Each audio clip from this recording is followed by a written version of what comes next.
Mayor, the meeting is recording, and we have a quorum, as far as I can see.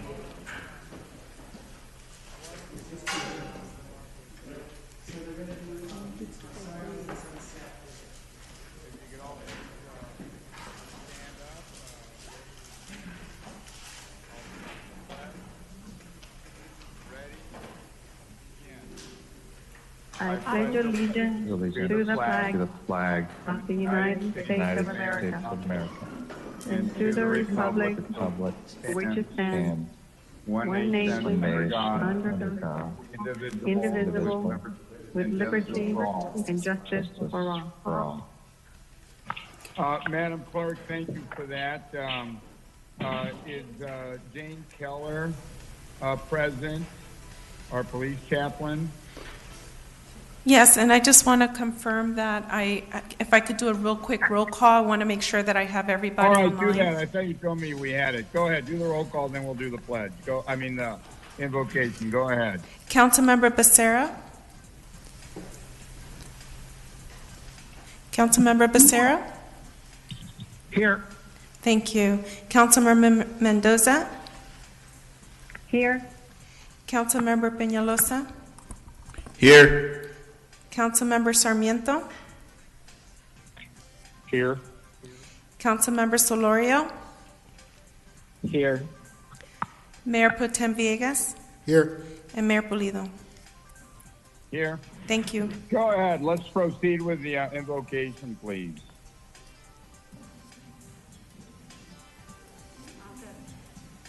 And she's coming up to the podium. Dear Heavenly Father, we come before you to ask that you bless the City Council and the Mayor with your wisdom and understanding and discernment in the issues that are before them, that they will do their very best for the citizens of Santa Ana. Please bless the Chief Valentin and all the officers that are on patrol while they're out there protecting our city. We just pray these things now in Jesus' name. Amen.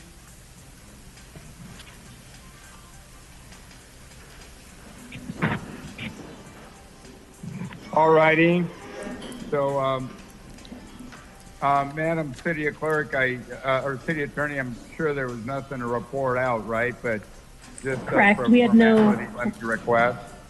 Yes, we had no closed session items this evening, so no report.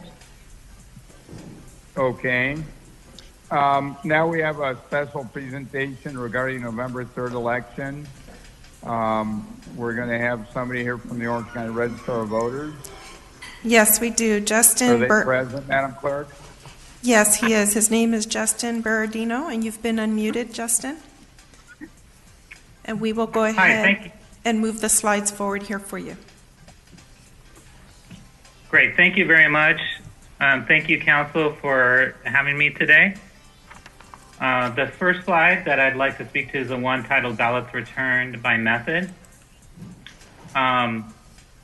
So I'm going to talk about what we learned from the data from the March election, and then I will get into the preparations for the November election. So what I'm showing here is how voters voted in March. And as you can see, the number of people who voted by mail far eclipsed the number who voted in person. This also shows that the drop box with over 100,000 voters had a very strong showing, considering this was the first election drop boxes were used in Orange County. So if we can go to the next slide. And this one is titled Data from our in-person voting by date. And what we're demonstrating here is in March, there was an 11-day voting period. And this shows the amount of in-person voters by date during that voting period. And as you can see, most of the voting in person occurred on the last 4 days of that voting period, and the highest being on the last day of voting. So this is important to note because this will inform the decision-making process for November on how many days we will be open for in-person voting. So if we go to the next slide, this one's titled Changes of Voting Habits. And this is one of the more interesting data points that we saw from the March election. So it's a comparison of voting habits between the 2018 general election and the 2020 primary election. And it's broken up by those who traditionally did not vote by mail and those who traditionally vote by mail. So the first graph shows that those who traditionally did not vote by mail in the 2018 general election, the orange bar represents the percentage that voted in person. So almost 90% voted in person. Now in the 2020 primary, that same subset of voters, the voting habit changed dramatically. And again, this was the first election where every voter in the county was sent to vote by mail ballot. You can see more of those voters voted by mail than voted in person. And again, those are those who traditionally did not vote by mail. Between those who did traditionally vote by mail, you can see there was no real change in voting habits between the 2018 and the 2020 primary. But this does demonstrate that those who had not previously requested a vote by mail ballot, when they got them, they chose to vote using that. So that's some interesting data from March that again will be used for decision making in November. And now I will talk about what we are doing to prepare for November. So next slide is the voting options. So November will have the same components that we had in March. An in-person voting option with vote centers, returning by drop box, and of course, voting by mail. If you go to the next slide, it's just a graphic showing that it's the same services that we offered in March. But the in-person component may be modified a little bit. And there's a bill in the state Senate right now, SB 423, and that will, depending on the outcome of that bill, that will define how the in-person voting will look, how many sites are required and how many days. If we go to the next slide, changes due to COVID. So to prepare for voting in person for COVID, we really have to look at the modifications we're going to be making for vote centers.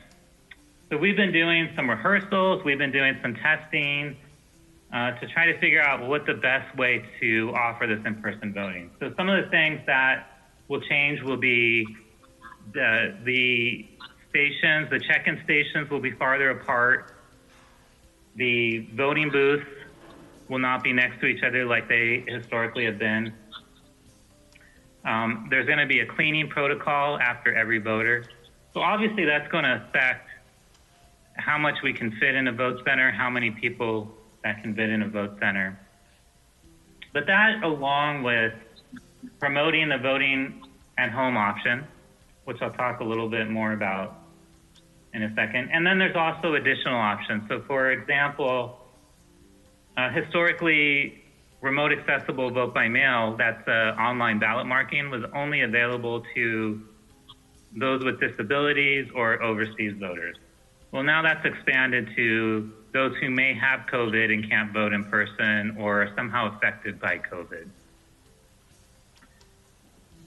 If we go to the next slide, another component for November is a large media campaign. So if you remember in March, getting pieces of mail, seeing things on buses, there's going to be a similar campaign, but now instead the focus is going to be how to vote while staying safe and the options available. So those are just a couple highlights of the changes to COVID. If we go to the next slide, again, in-person voting locations in Santa Ana, that is in the works. But we have not secured any yet because we're waiting for that SB 423. And once that passes, if that passes, then we will begin to procure vote centers throughout the county, including Santa Ana. The next slide shows the ballot drop box locations. So The blue locations are the current ballot locations, and those will remain the same for November. The red ones are ones that we are removing, and the green ones are where we're moving, placing new ballot drop-off locations. So we're hoping with those two new sites that'll provide better coverage throughout the city of Santa Ana.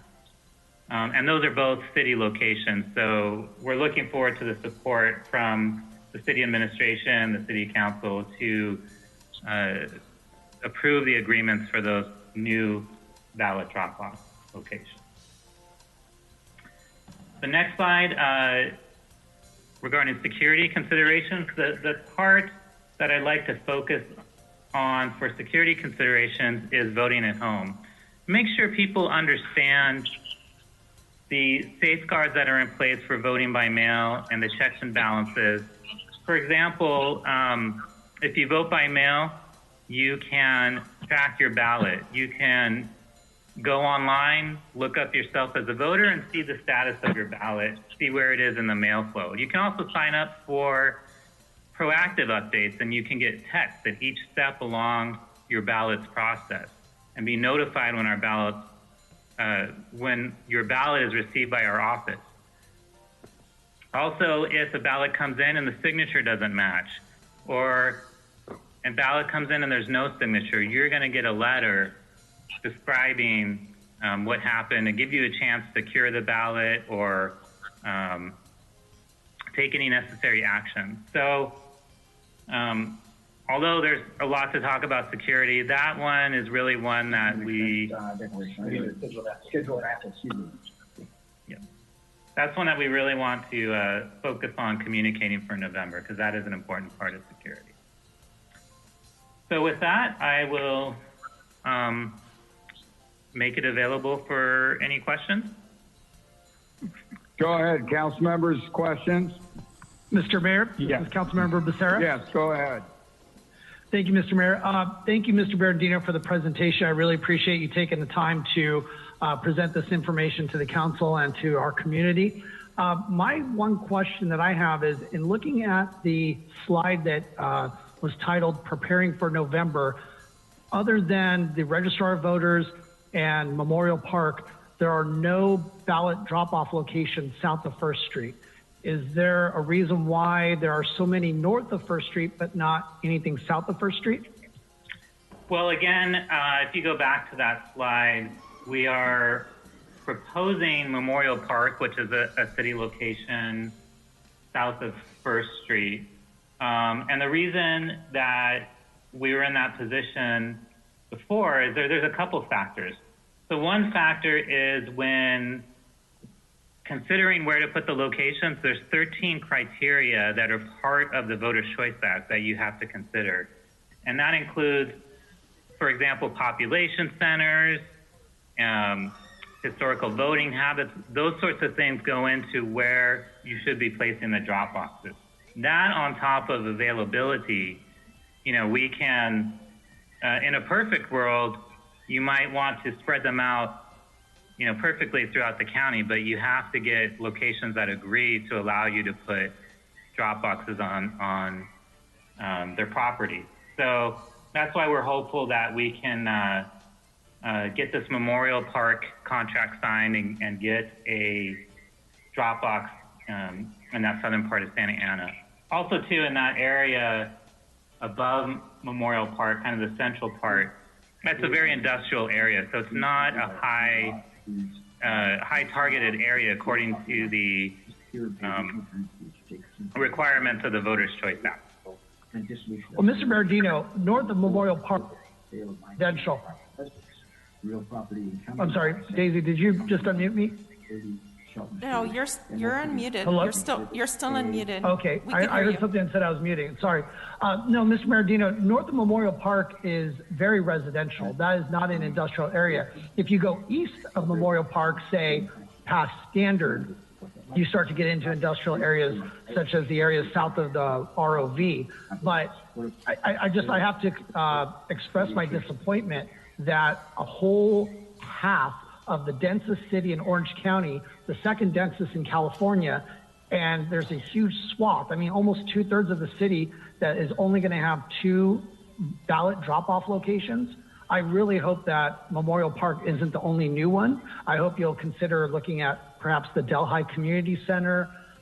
There may be some other places south of Warner that might also be available, but I just 2 south of First Street for me is just unacceptable. Well, I appreciate that input. And again, one of the things that, moves the decision making on this is the availability of properties to allow us to put the drop boxes there. So, and I hope you're able to find those, but right now you've got a population south of First Street.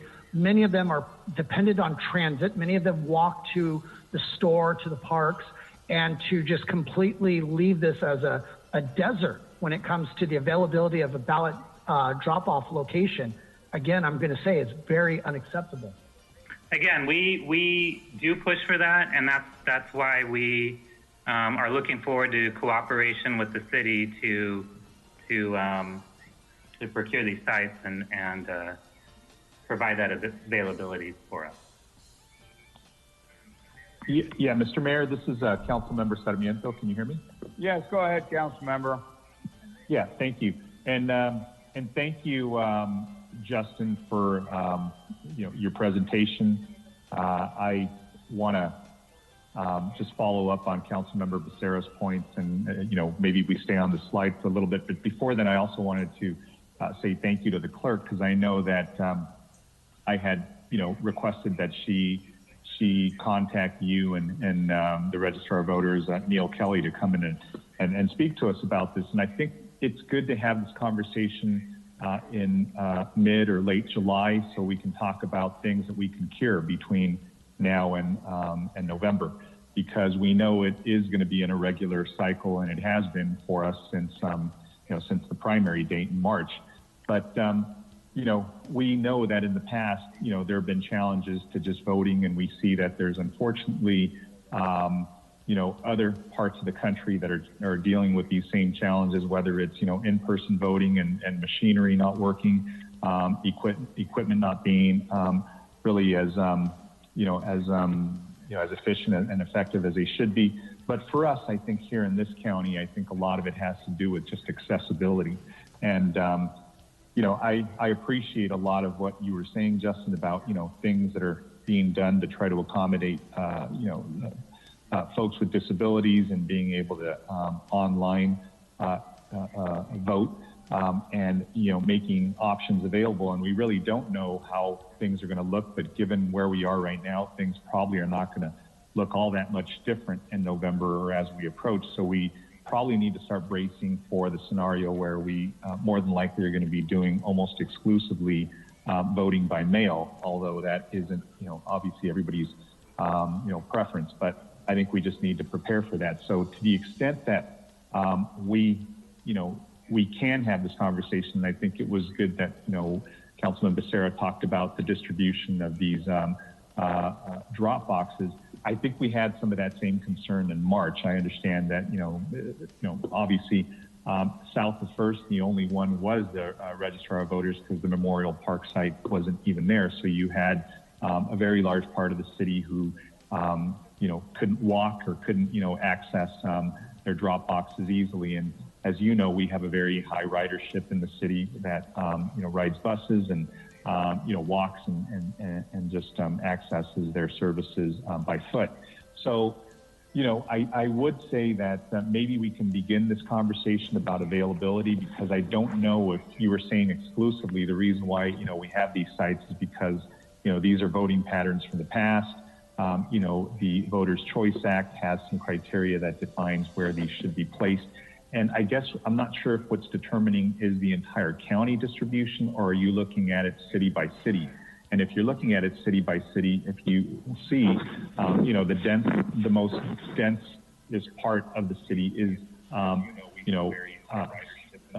south of First, and so we're leaving a whole lot of folks just with challenges to being able to easily drop their votes off.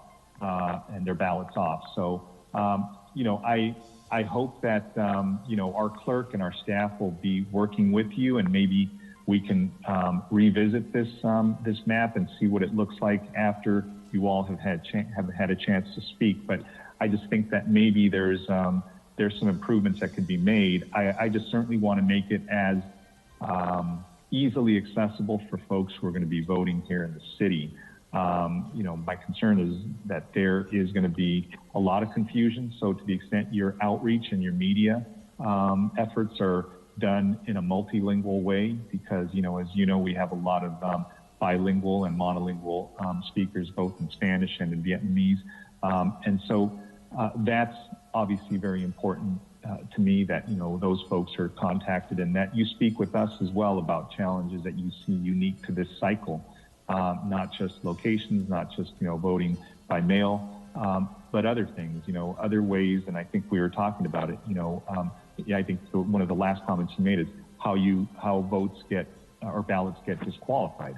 I think those are things that are important that we discuss as well, because that the voter doesn't really may not know that their vote is not going to be counted if for some reason they fail to provide a signature, they fail to check a certain box or present things in a certain way. So I'm glad we're having these conversations now, because I think we have some room for improvement. And if you and, Neil will, hopefully consider coming back to us as you've made some of these, some of these changes and accommodated some of the things that we're hopefully going to share with you and have shared with you, we'd appreciate it. But thank you for coming and giving the presentation. Hopefully you'll take those constructive criticisms, receive them well. Mr. Mayor, this is Councilmember Peñalosa. I'm taking over for the mayor for a couple of minutes, so he'll be right back. But go ahead, Councilmember. Thank you, sir. Peñalosa. Just wanted to also thank Justin for the presentation, and kind of just echo both Councilmember Becerra and Sarmiento's comments. And one of the things that I noticed from why you decided or why the Registrar of Voters has decided to put the ballot drop-off boxes in these locations, and I know Councilmember Sarmiento briefly touched on it, was a historical voting habits. And, it's decisions like this map here that have caused the suppression of votes and caused these historical voting habits, because, 50% of our residents don't have access to a car. We have a working class community that work multiple jobs a day and don't have the time to go vote or on a voting day and whatnot. So it's going to be very important for this city and the Register of Voters, and just, for our democracy to really take a look at this map and make those ballot drop-off boxes accessible. Just south of First Street, there are a lot of public parks. There are a lot of empty schools that I know that are ADA compliant, that we need to make sure that the Register of Voters is talking to the school district, talking to the city, and asking if we could install these ballot drop-off boxes throughout the city and make sure it's equitable. So those are the only things that I wanted to also point out. I agree with both my colleagues, so thank you for that. And we have a chance here to change this historical voting habits. Yes, Central Santa Ana, it's probably the lower voter turnout in the city, but doesn't mean they're not voting because they don't want to. It's because it's not as easy for them as they would like it to be. So if we have a chance to make it easy for them and change that, that's going to go a long ways. So thank you, Justin, for the presentation, and those are my comments. Thank you, Mr. Mayor Pro Tem. Absolutely. Any other comments? I hear somebody in the background. Somebody's not muted. Councilmember Mendoza, I believe that's your phone. Councilmember Mendoza? I may be just muted. I think she just... Before we go on to the next subject, I just wanted to add that this really does matter, because unfortunately I was involved in a primary election in March, and we were way below numbers we normally achieve. So I don't know if it was education of the voters, if there was too many changes at the same time. But if we don't do a better job for November, we're going to have also a very low turnout, and that'll not only affect local races, but certainly as it relates to the city being represented regionally, that's a double whammy for us. And I think if you look at turnout, we're probably amongst the lowest in the county compared to other, historical turnout levels. So, please pay extra attention to this right now, because I think, these impacts are very significant. Anybody else wish to speak? If not, let me thank you for coming down, and we'll continue with our agenda. Thank you very much, Mr. Berardino. Yes, thank you again for having me, and I appreciate the support, and I appreciate the support going forward that the city will provide in obtaining voting locations for November. Thank you. Thank you, Justin. With this, Madam Clerk, what I'd like to do right now, I know we have some public comment. Whatever you have, can you tell me right now what it is? And then I'd like to have a cutoff so that going into the comment, we know how many we have. Do you have that number right now, Madam Clerk? I do. We have 11. All right, let's start with those 11. I'll turn it over to you. Let's give each one 3 minutes. If anybody begins to swear anything of that nature, you have my permission to terminate the testimony. And let's go ahead and open it up. Go ahead. Okay, caller with the last 3 numbers, 398. For the record, you're encouraged but not required to clearly state your name. Please limit your comments to an agenda item or limit your comments to matters within the jurisdiction or official business of the City of Santa Ana, and identify your neighborhood or city, if not from the City of Santa Ana, of residence. You have 3 minutes to speak. Caller whose number ends again with 398, please proceed with your comment. Thank you, Council. Good evening. My name is Julian Gutierrez, and I wish to speak on the issue of our city budget. We have seen time and time again that our countrymen, young and old, have been losing their lives to the police department across the country. And despite the violence and protests and subsequent intimidation, city officials, including this one, has voted time and time again to continually raise the budget of our police, sending the message that this kind of behavior is not only condoned, but also rewarded. I am not calling for the full abolition of our police, rather I feel like it is necessary to limit our police spending in order to divert the funds to other departments, such as healthcare, education, and social programs, to curb the influx of crime in our streets and homes and properly face the national crisis of the COVID-19 resurgence at hand. In doing so, we can kill 2 birds with 1 stone and ensure that Santa Ana can go on in a stronger position than it was before the pandemic and serve as an example that other cities should follow. If the soul is left in darkness, sins will be committed. The guilty is not he who commits the sin, but the one who causes the darkness.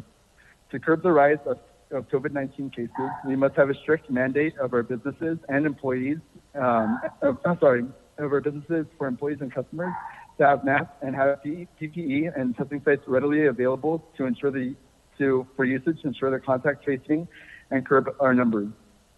As for school, as an educator, I want nothing more than to see my kids again. But I have a duty not only to educate them, but to ensure that they are being educated in a safe and proper environment. Governor Newsom has cut the funding to our education system, but in order to properly meet the needs of our low-income, mentally challenged, and at-risk students, it is imperative that we have the necessary budget and pool of resources in order to ensure our students can learn effectively and have help to tutoring, counseling, and therapy readily accessible. I love my country, and I know that through these reforms, we can become the pinnacle of freedom and diversity that we have always aspired to be. Although public safety is in mind, it is the conditions that people are in that determine the rate of crime, and we have seen little improvement on the standard of living of Santa Ana citizens, despite the continual rise of the police department's budget. Thank you. Thank you, caller. Whose phone number? Oh, this is Nathaniel Greenside. Please proceed with your comment. Hello, City Council. My name is Nathaniel Greensides, and I'm a resident of Ward 5, meaning that you are my ward representative, Mr. Villegas, yet I never seem to hear from you via email. Nonetheless, I am here to speak upon a non-agenda item. I'd like to offer some actions that you all can take to reduce the harm of the upcoming wave of evictions and burden on renters as COVID-19 continues to ravage our city at the same time that city protections are coming to an end. The first thing would be to pass a permanent ban on COVID-19 related evictions. This would mean that any renters or homeowners get a chance to continue to live in Santa Ana while they catch up on late payments related to COVID-19 loss of income. San Francisco did it, so can we. The second would be to create a larger rental assistance fund. Anaheim created a fund of $3 million, and our city fund of $500,000 was exhausted in 1 week's time. The third and most pertinent to many renters here in Santa Ana would be to pass an ordinance granting the private right to action. This means that tenants would have a right to sue unscrupulous landlords, and I know there are far too many here in Santa Ana, as I am a part of Tenants United Santa Ana, and we have been receiving an absurd amount of calls from renters regarding illegal self-help evictions, harassment based on perceived immigration status, and illegal rent increases, which landlords are carrying out not just during the pandemic, but also before it. Separately, the fourth item would be to create a separate fund for eviction defense for some of the same reasons previously stated.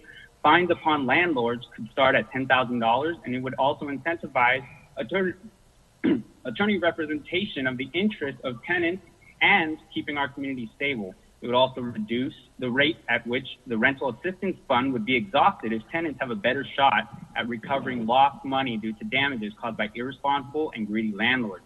Lastly, and most importantly, would be to place our ballot initiative, which Tenants United Santa Ana, our coalition, has been collecting signatures for since February on. Am I still here? Yes, you're still there. Okay.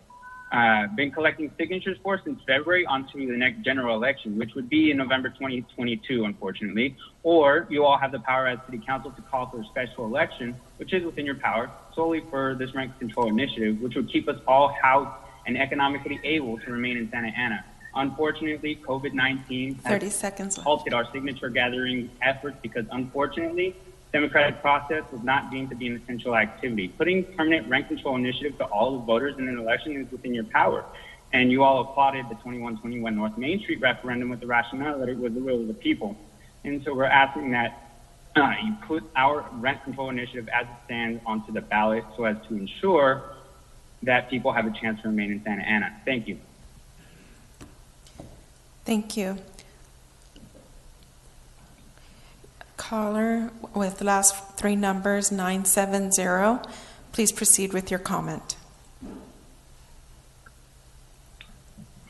This is Josh Mocha. I believe that the agenda item that I want to comment on hasn't been discussed yet. So if you'd like to mute me, I plan to discuss 813 North Euclid. You may speak on all agenda items that's listed on the agenda or non-agenda items, with the exception of public hearings. Then this call will open up again. Okay, it's regarding a public hearing. Okay, we'll open up again for public hearing. The next caller with the last three numbers of 763. You have been unmuted. You have 3 minutes. Please proceed with your comment.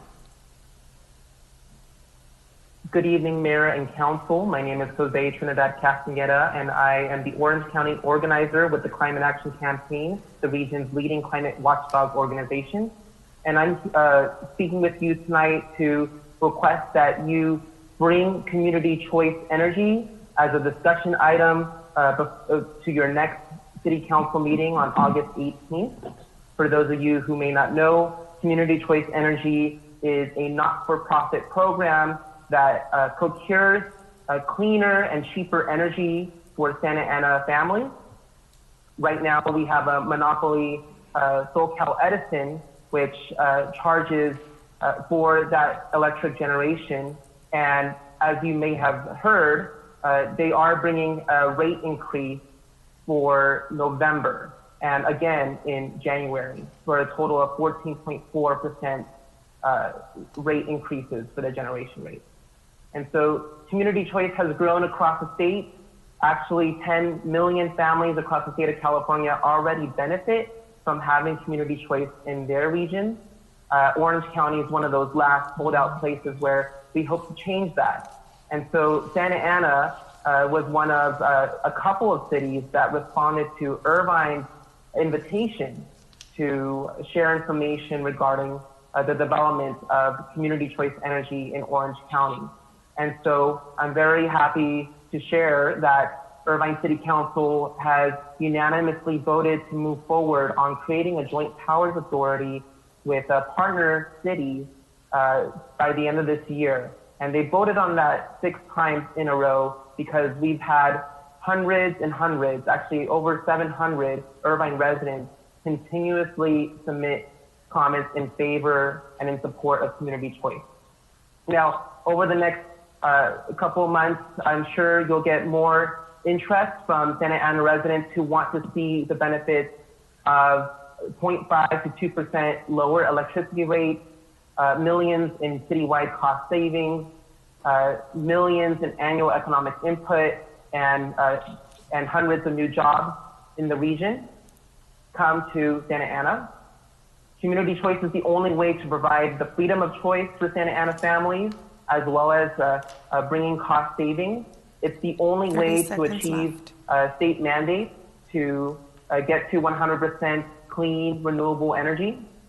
It's the only way to ensure local control over our energy supply, and you get to decide where those revenues go and help pay for different programs and services, especially for your disadvantaged communities, and using an equity lens to ensure that Santa Ana families get the full benefit of that.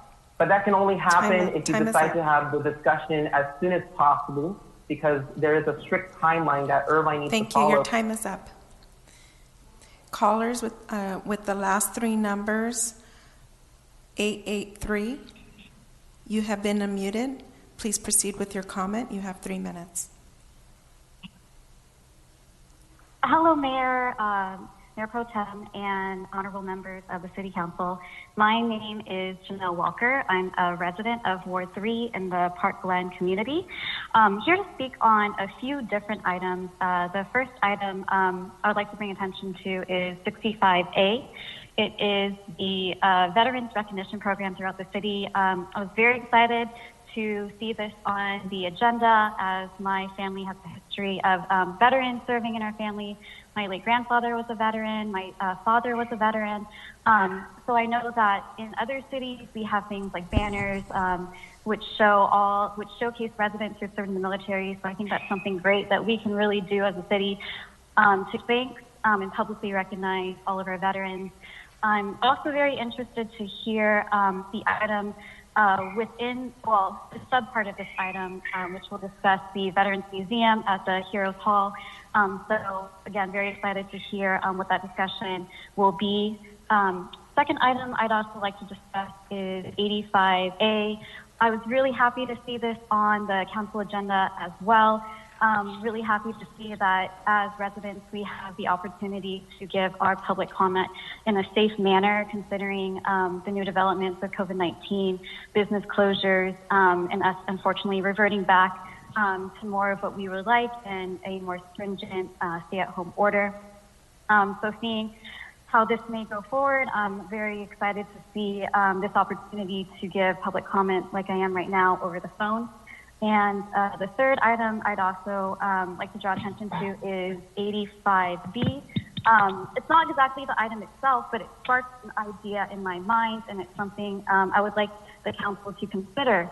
I know that you have the COVID-19 Small Business Incentive Program, which currently has a wait list for new businesses, and that program also has some criteria which only allow certain businesses, let's say micro businesses, 5 or fewer employees, businesses that just started up in the city within the last 3 years to receive the grant.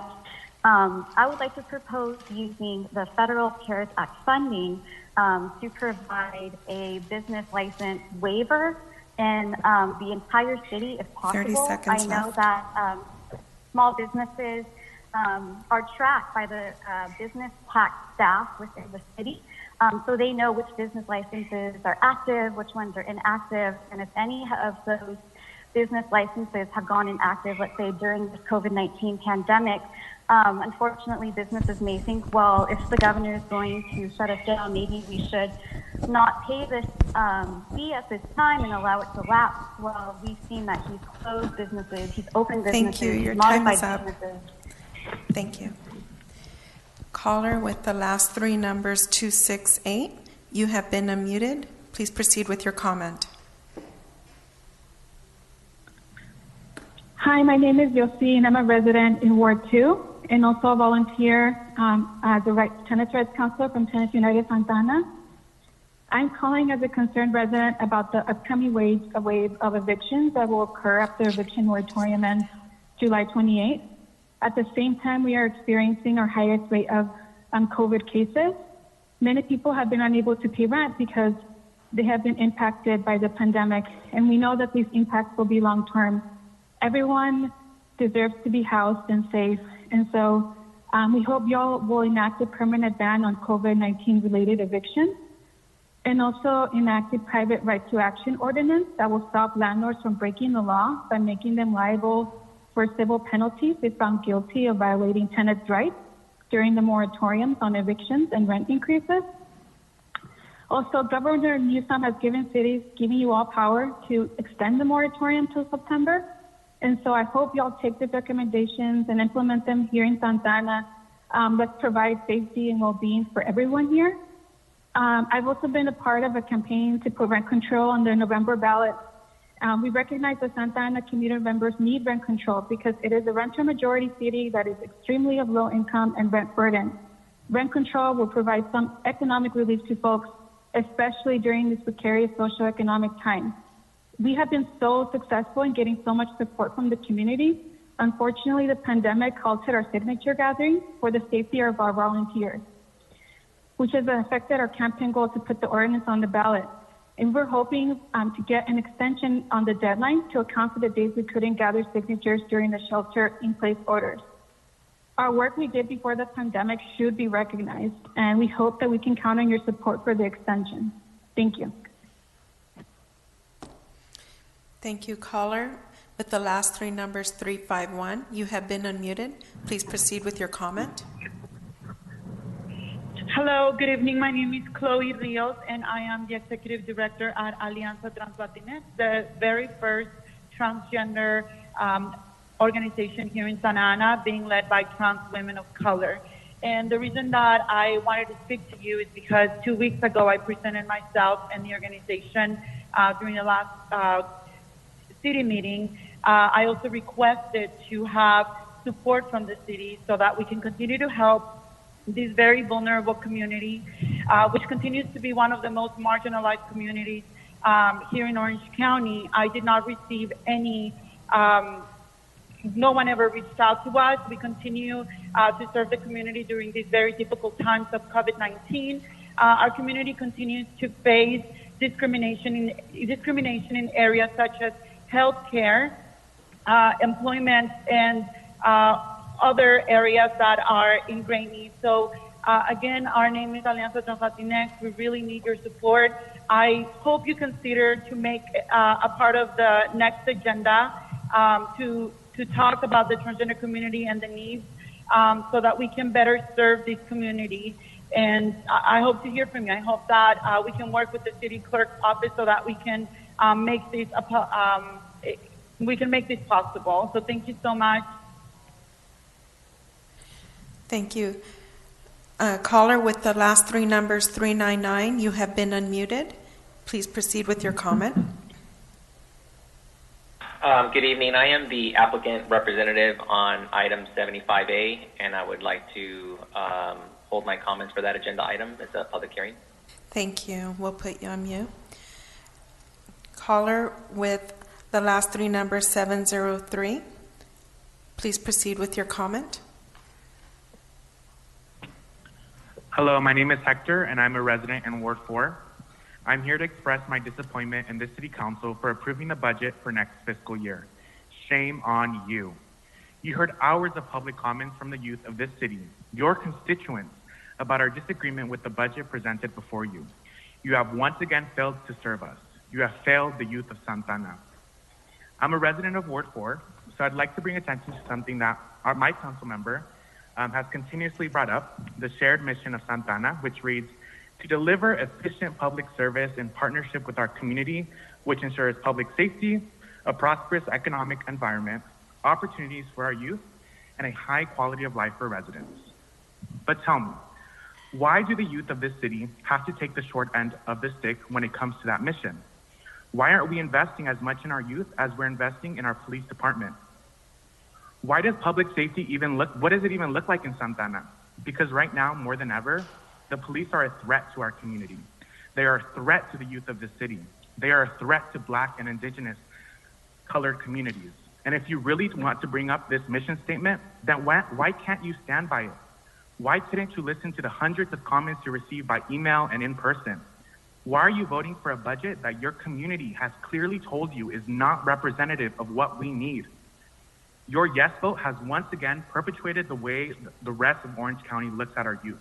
Your yes vote said, we need more police because our youth are out of line for simply showing up to a city council meeting and giving a public comment. Your yes vote said, we don't care about the national movement for Black lives because the Police Officers Association is far too deep in my pockets for me to care, and I need to be reelected with their dirty money. Shame on you. The youth of Santa Ana are reclaiming the word bullshit because we know BS when we see it. And the fact that our language bothers you more than the murder of innocent Black lives says a lot about the kind of people that you are. It amazes me to know that you all care more about one bad word than a human life. A human life. It's actually pretty disgusting to be even saying that. The youth will follow your every move until November, and we will continue to fight for what we know our community needs. I'd also like to say that the direction to dial *9 is not clearly stated on your agenda. You're making it inaccessible for callers to give a public comment by failing to provide clear and transparent instructions for dialing in to give a public comment. How many more times do we have to tell the city clerk about these issues? Why are they not being addressed? Why is the city council not doing enough to ensure that our public is given the opportunity to give a comment? Do more, do better, or simply just do something. Thank you for your comment. David Carvajal, you have been unmuted. Please. Hi, my name is David Carvajal, and I'm a resident of Ward 2. I want to echo the words of folks that have called previously to let you all know that we've been fighting for rent control in the city of Santa Ana for a few years, and unfortunately, the pandemic did not allow us to continue gathering signatures, and we want to make sure that you all listen to the community. We work day in and day out with tenants that are giving us their lived experiences, facing rent burden and not being able to pay their rent.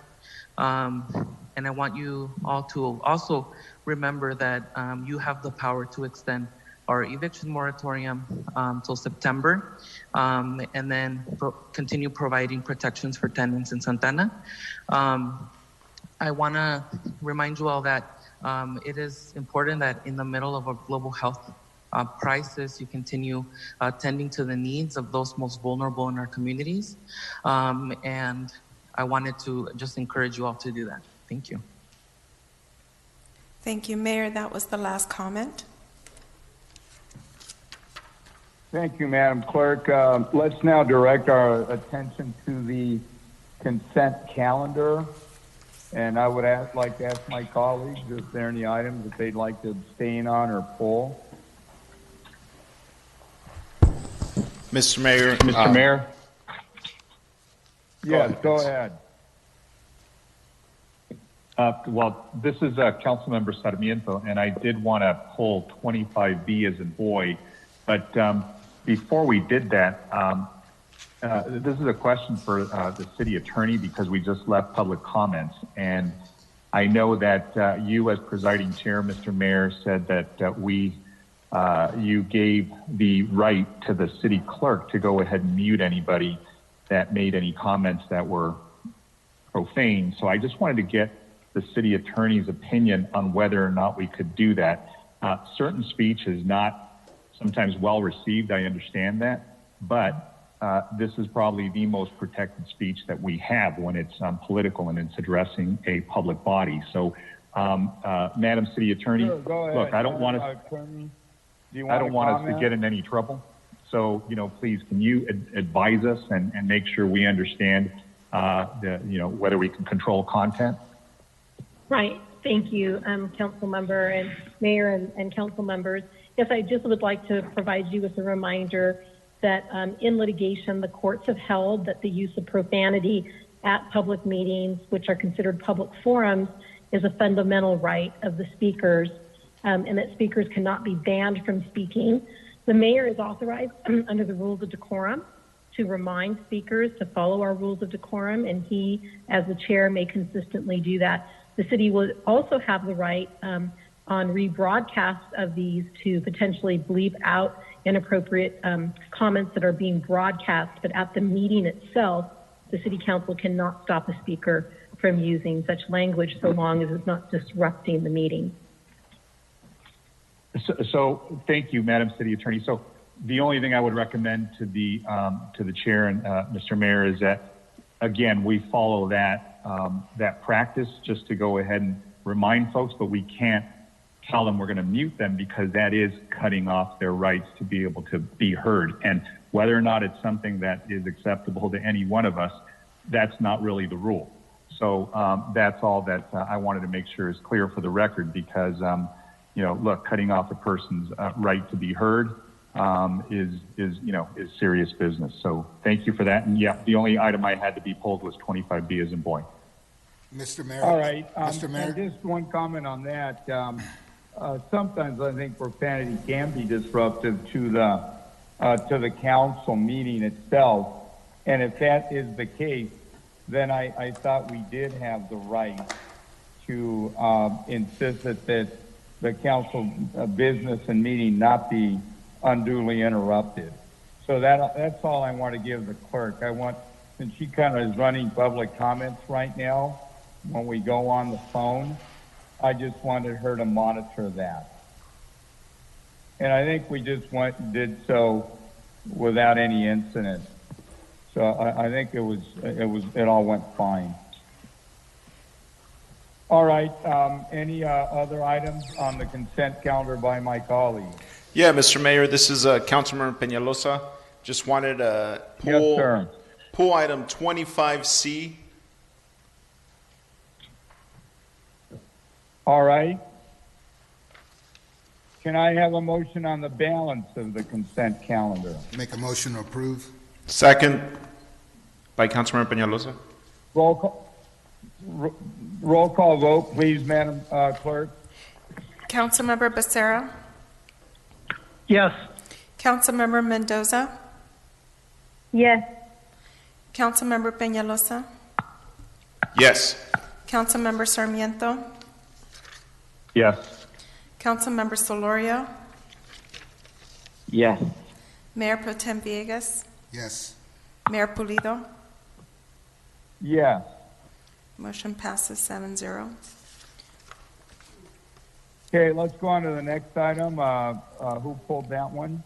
25B, Councilmember Sarmiento.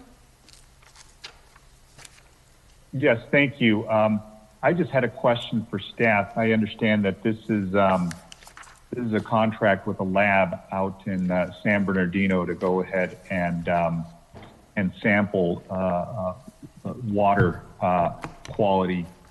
Is there a reason why we are working with a lab out in San Bernardino? I believe we have a lab here in Orange County. Did we procure, I guess, different agreements with both of those labs? I know that the one that we have here at the Orange County Water District in Fountain Valley is one that we're a member agency of, and I just wanted to make sure that we exhausted our search to make sure. And I know I'm looking at the RFP and the consulting labs that we did procure with. Did we even venture out to OCWD and see if their lab was available for this type of testing? Thank you, Council Member. I'll turn the question over to Public Works Director Nabil. Good evening, Mayor Pro Tem and member of the Council. Nabil Saba, Executive Director of Public Works. Councilman Sarmiento, the analysis the clinical lab of San Bernardino analyzes is the distribution system sampling that we do. Orange County Water District Lab does and continue to do our source sampling. They don't necessarily contract out to cities. The Orange County Water District Lab provide that service as part of the RA, replenishment assessment cost of the water that we pay every year. So we do have to go out, and we did this time, and solicit bids for the labs, the lab services or the analysis. And we have used Clinical Lab for long time, and that's their name, San Bernardino Incorporated. That's the name of it. It's not necessarily where they at, but I'll have to double check. Okay.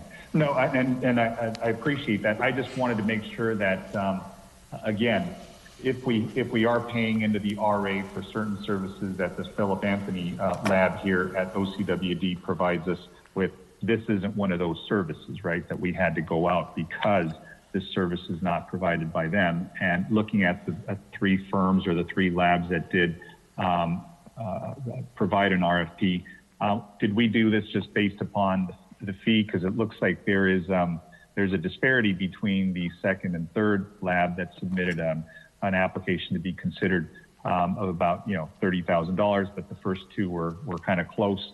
But was this just done based upon just a straight cost analysis here, or did we take anything else into account? We base this on the average number of samples that we take every year from the distribution system. The lab does analyze for bacteriological quality, general physical, and mineral analysis in the water, drinking water, and we occasionally use them for wastewater, but not normally. This type of sampling is and can be done by Orange County Water District, but typically cities of our size do not directly contract with Orange County Water District. Orange County Water District Lab can do the analysis on an emergency basis, but typically we go out to a contract lab to do the analysis. And the disparity between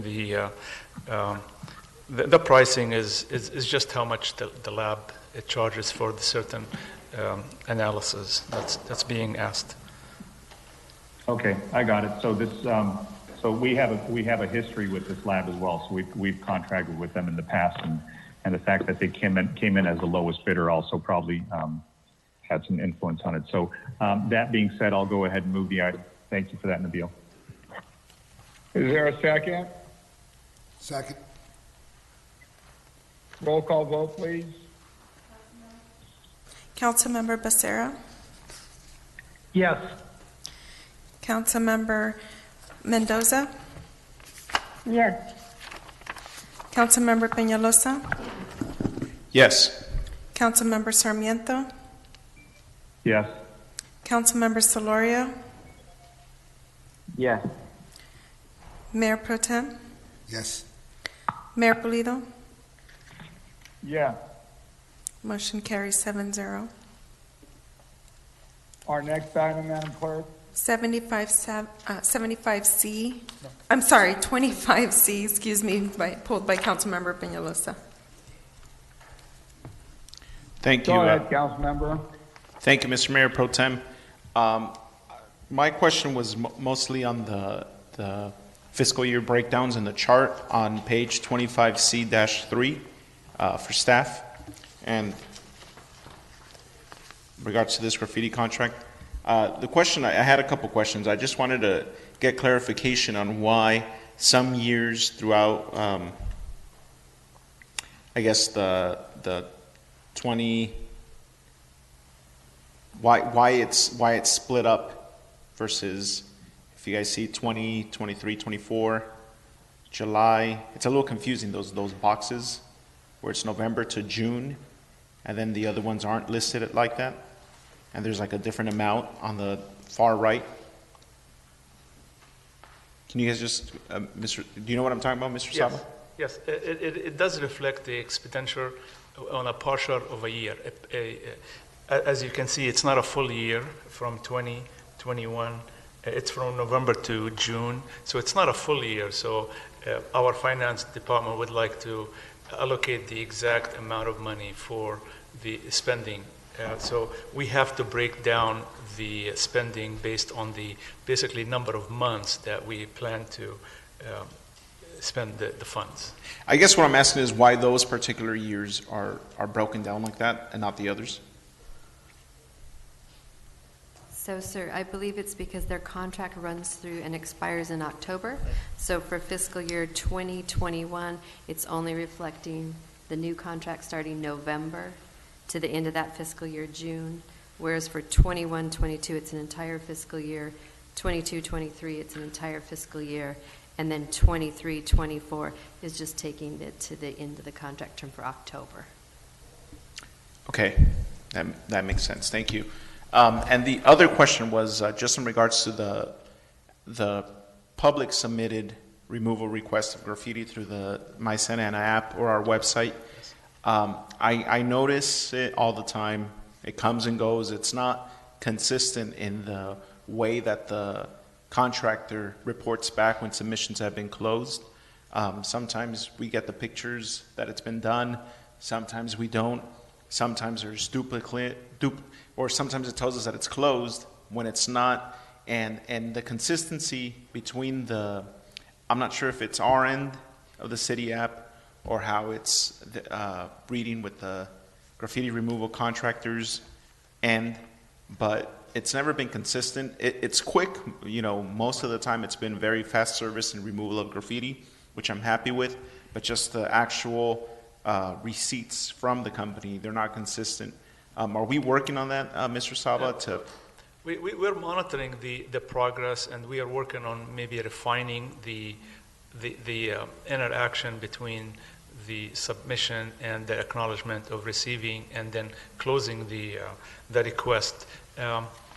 I use it quite often, and I want to say it's 90% accurate. They do get quite a bit of requests, and if there is anything that comes that you're not happy with, just let us know and we will follow up. I know that a lot of requests that come in gets taken care of. Is just reporting back and knowing that it's been closed is the issue. But we will work through these, and they get quite a bit of calls at times, especially during the weekends and on Mondays. So that's okay. And I know that a couple months when we had this graffiti discussion, there was a brief conversation on the graffiti reporting reward that we used to do actively years ago that I remembered. Are we still doing that? I haven't heard much of it. I don't see a push for it. I don't see any advertisement from PD or Public Works on reporting graffiti and a reward for community members. I see it all the time when I'm driving. I'm not asking for a reward, but if we should have a campaign instead of just doing something to put a Band-Aid on this problem, we should address it in ways where we could educate the public about saying something if you see it, and ways that we could reward the community for allowing us to catch someone doing it or whatnot. Sure. We do have a graffiti task force, but it's been kind of dormant for a while now, but we will follow up with PD and see that the task force is more active in the next year or so. And why has it been dormant, Madam City Manager? That might be, I know, was been dormant since before you came on, but is there somebody from the PD, from the police department, maybe the chief can answer that, or yourself, why it's been dormant? Because I get a lot of emails from constituents, asking about this particular program that had been in place, and then it just kind of, what Mr. Saba said, went dormant. Is there a reason why that happened? Sorry, sir, I can't answer that question. I'm not aware. I think it has been dormant since before I arrived.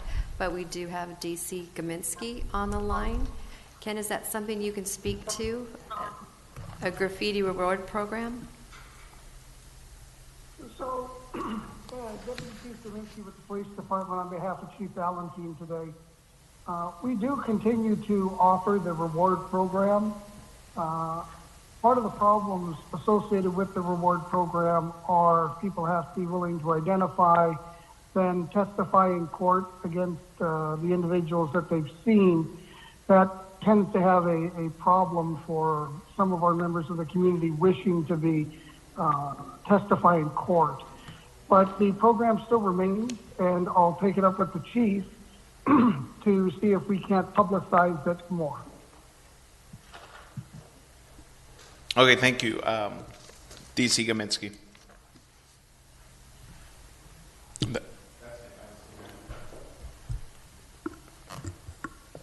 Mr. Mayor? Yes, go ahead.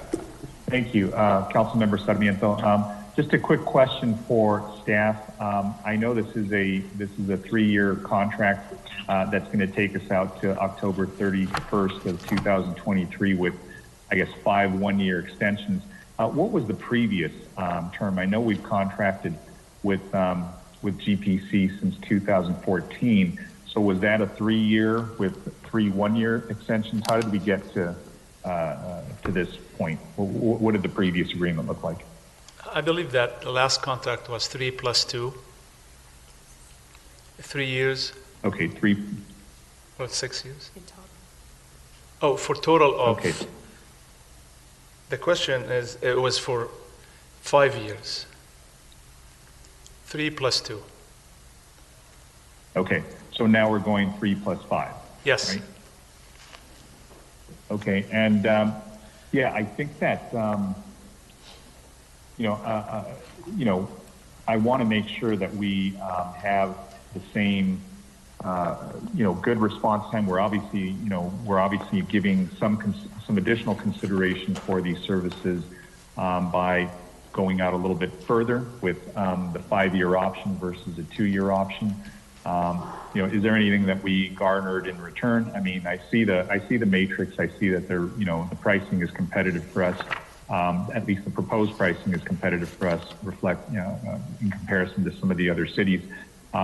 But is there anything in addition that we were able to garner as a result of maybe extending this for an additional few years of the option period? It will just give us more flexibility, and again, we can cancel this contract within a 30-day notice, so we just wanted to have the option of renewing the contract after the first 3 years. But that's about it, really, Council Member. They did give us a good pricing. So. No, I see that. I see that you negotiated good terms. I see that it's competitive given some of the other contracts that you have with. I think the closest city here to our size is Long Beach. So in any event, thank you for that answer. Any other comments? I'll just move the item, Mr. Mayor, make a motion to approve. And I will second. Second, Councilmember Becerra. Second, Councilmember Becerra. Are there more comments, or should we vote? Vote, please. Roll call vote. Councilmember Becerra? Yes. Councilmember Mendoza? Yes. Councilmember Peñalosa? Yes. Councilmember Sarmiento? Yes. Councilmember Solorio? Yes. Mayor Pro Tem Villegas? Yes. Mayor Pulido? Yes. Motion carries 7-0. Next item, Madam City Clerk. Item 60A.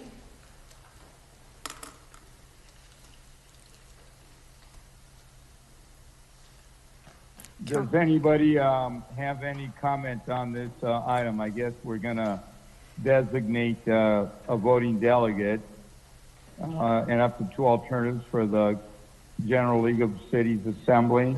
Any candidates? Any volunteers? Mr. Mayor, I'd like to. Yes. I'd like to nominate, and I don't know if you'll accept or not, but I'd like to nominate Councilmember Becerra. Thank you, Councilmember Penaloza. I would accept that. This is Councilmember Any other Mendoza. nominations? I would like to nominate myself.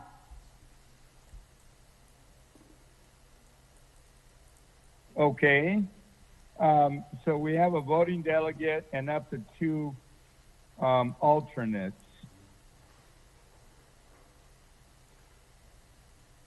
I would like Mr. Mayor, to, Mayor, I'd be Councilmember willing to go ahead and defer to Councilmember Mendoza so she can get her feet wet on a regional body like this, and I would be happy to accept an alternate spot with the promise that Councilmember Mendoza won't make me have to come in. All right. If that's a motion, I'll accept it as a motion. Is there a second to that motion? Well, Mr. Mayor, I think we need to designate one more alternate. Do we have to have, it says up to 2. Yes, that's correct. You don't have to have 2. I think we're good with this. Between the 2 of you, you'll figure it out. That's fine. That. But I'm more than happy to have my name as an let's alternate too, consider so that. why not? and I would like to thank Councilmember Serra for conceding his position on that board. Thank you very much. So given that, Councilmember Peñalosa, did you also want to be a second alternate? Sure, if there has to be 2, yeah, I'll add my name. That's fine. There doesn't have to be 2, but if you want to add it, I don't think anybody's going to deny you. I don't. Sure, why not? So I'll make that substitute motion to Councilmember Becerra's. And I'll second that. All right, roll call vote, please, Madam Clerk. Councilmember Becerra? Yes. Councilmember Mendoza? Yes. Councilmember Peñalosa? Yes. Councilmember Sarmiento? Yes. Councilmember Solorio? Yes. Mayor Pro Tem Villegas? Yes. Mayor Pulido? Yes. Motion carries 7-0. Is our next item 65A, Madam Clerk? That's correct, 65A. Any comment on this? Mr. Mayor, I'd like to speak. Go ahead, Mayor Pro Tem. All right, thank you, Mr. Mayor. And I think Councilmember Mendoza would like to comment also, my fellow veteran. So I remember when we had this discussion a while back about recognizing our veterans, and I believe that if we had when the time is right, we can have maybe a plaque in the Civic Center and a fountain or some kind of statue. That would be something that we could do in the future when we make sure that we have enough money and we get past the COVID crisis. But I also believe that we can start on a registry. If we could go to the public and ask for all veterans, for all their to register, and at the same time, I think Councilmember Mendoza had a great idea about recognizing those veterans who have, acts of gallantry or they're recognized for some heroic deed that they did while serving and protecting our country. But I will let her continue on that. So those are 2 things that I think that I would like to see, something in the Civic Center and a registry be informed so we can have everyone who lives in our city, join that registry and be recognized for serving our country. And that's all I have at the moment. If Councilmember Mendoza would like to speak. Councilmember Mendoza, please, you have the floor. Thank you. I appreciate that. Yes, as an Army veteran and a very proud resident of Santa Ana, I am fully supportive of this program. It's long overdue in recognizing our military heroes, specifically those who were born or raised here in Santa Ana, and we could trace back that military life and civic duty back to probably the 1800s, to the early wars in our history.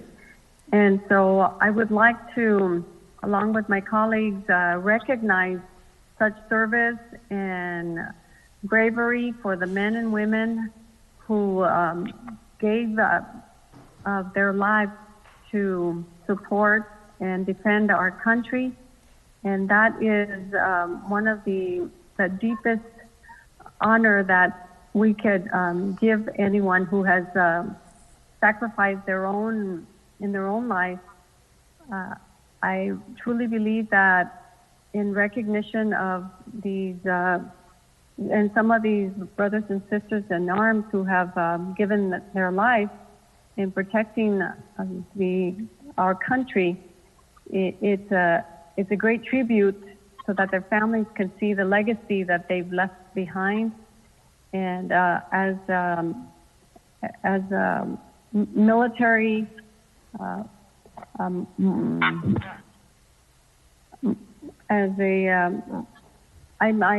deeply honored to have served in our military, and that is the one place where I was instilled with great pride and civic duty for my country, and that is one of the reasons that I'm sitting here today as council member, is because I want to bring that kind of pride and honor to our city and to instill that sense of pride of living here in a city that honors its veterans. So I am thrilled that we're going to be having these type of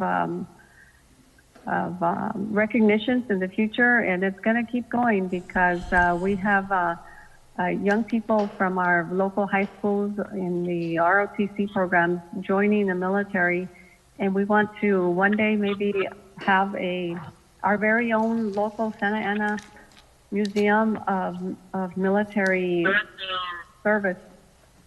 So I'm glad that we will have that we're exploring and that we are looking to allocate funds and to make this a permanent part of Santa Ana's history. So I'm looking forward to participating in the registration process and everything else that comes along with creating this wonderful and long-lasting part of our history. Thank you very much. Council member, is there anything that you would like to see, an idea or some kind of project other than the two that you and I discussed briefly, that maybe we could do for our veterans here in our city? Yes, I would like to see the banners along our main streets in recognition of the veterans who have Santa Ana resident veterans who have lost their lives or who are currently deployed overseas. As many banners as our streets can hold, and that is that we can reasonably maintain, and it's not a financial burden, but rather something of pride where we can maybe even attract tourism in the future, such as the World War II Museum that was just created in New Orleans not too long ago. Washington, D.C. has a wing that is dedicated specifically for Latino veterans, and so we could have our very own museum dedicated specifically to Santa Ana veterans.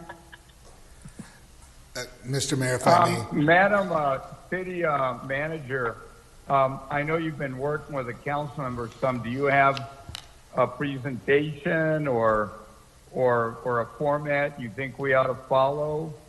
I just kind of want this to be somewhat managed so that at the end of the day, we can get some traction and understand, from a, financial perspective what it all means. Because I know Mayor Pro Tem said, we understand we have tight budgets right now, but you've given this some thought. What do you suggest? Oh, thank you, Mayor. Yes, this was based on a request from the majority of council to bring back different concepts and ideas to recognize the veterans that reside in our community. There's a very robust staff report, and we also do have a presentation that presents multiple ideas that we can achieve this. So what we were looking for tonight is to have you accept the informational report and then let us know the items that most interested you. We would then turn around and return to council after we vetted the ideas that you were interested in, and we could present what the costing would be and how we could go about implementing it. So right now we're just seeking input on the items that you feel you're most interested in. If you'd like, sir, we certainly can give the presentation, but it does sound like that you've already fully engaged in the conversation and identified at least 4 items that I understand you're interested in. I believe Councilmember... Mayor Pro Tem and Councilman Mendoza, the 2 veterans, what would you like to suggest we do to proceed? We would like to... One second, Mr. Mayor. I think Councilmember Solorio has a comment. Yes, Councilmember Solorio? Yeah, thank you, Mr. Mayor. I like many of the ideas in the staff report and the suggestions by Mayor Pro Tem Villegas and Councilmember Mendoza. I would just ask that along the way, we try to loop in some of our veterans-oriented nonprofits like United Mexican-American Veterans, and there's also other civic organizations that have direct links. So they may have, photos or ideas or suggestions. And I think just because of COVID and cost and everything, things that we could do digitally, via social media, via our website, our TV channel, the digital space that we, are increasingly having along the freeways. I think those things that can be sustainable, and that we should consider this ongoing. So, quality over other items, but sustainability is important. I appreciate that this item was brought forward, and I thank the staff for that great report. Thank you. Yeah, thank you. Mr. Mayor? Councilmember Becerra, go ahead. Thank you, Mr. Mayor. I wanted to thank my colleagues who championed bringing this forward, and to staff for bringing forth this presentation and extensive staff report. One thing that's mentioned in here is the fact that we do have the Heroes Hall down at the fairgrounds.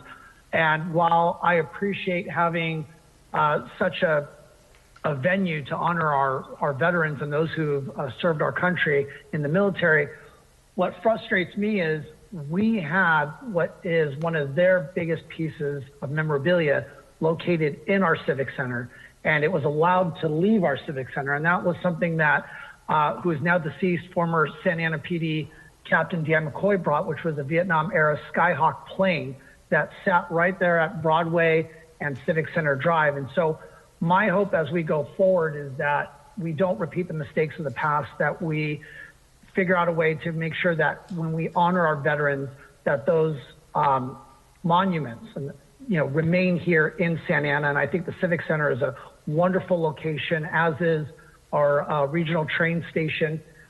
In regards to the banners, I would like to see us try to reach out to, have staff reach out to local businesses and residents to see if we can get support in sponsoring them.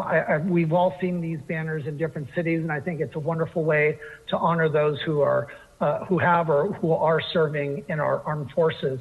I like the idea of including the recognition during our city's annual 4th of July celebration when we have it over at Centennial Park. So I know we didn't have it this year, but when we are able to gather again and celebrate our nation's independence, I think that would be a wonderful place to do that. And I agree with, I believe it was Councilmember Solorio that mentioned some of our nonprofit partners out there who have been supporting our veterans. I'm proud to say that my wife had volunteered with the Veterans Legal Institute quite a few years ago, and they do wonderful work to help our veterans who do come across legal challenges, and they are an exceptional organization. I think folks in organizations like that, we should really look to and consider supporting. And of course, anything we can do during Veterans Day would be wonderful. But I do want to reiterate my appreciation to my colleagues who brought this forward, and I'm looking forward to seeing Santa Ana truly honor our veterans. Thank you. Mr. Mayor? Yes, go ahead. So, yeah, thank you, Mr. Mayor. I think something that we can do right now that really doesn't cost much is the electronic registry that we can put together a list and of our veterans, have them register. We have a lot of, unfortunately, we have a lot of Gold Star families here where we had many veterans that are on the wall over at La Chiquita neighborhood, and many of them lost their lives serving our country. But we need to recognize those members and also the members of folks who are serving now and who have lost their lives in the last few years because of the fight on terrorism and such. Also about that plane that left the county, well, that did go down to Costa Mesa to complement the Hall of Fame down there. If we would have moved it over here to our side of the Civic Center, we are in the process of trying to redo this side of the Civic Center, and there was really no place to put it. And I'm sorry to say that, but we want to redo our side of the Civic Center to complement the county side, and maybe we can bring it back, or maybe we do something even more special than that. But it would be nice to see the plane back. And so those are my thoughts: the registry electronically, and also some plans to have some kind of memorial here where Gold Star families and veterans can come and honor our fallen heroes.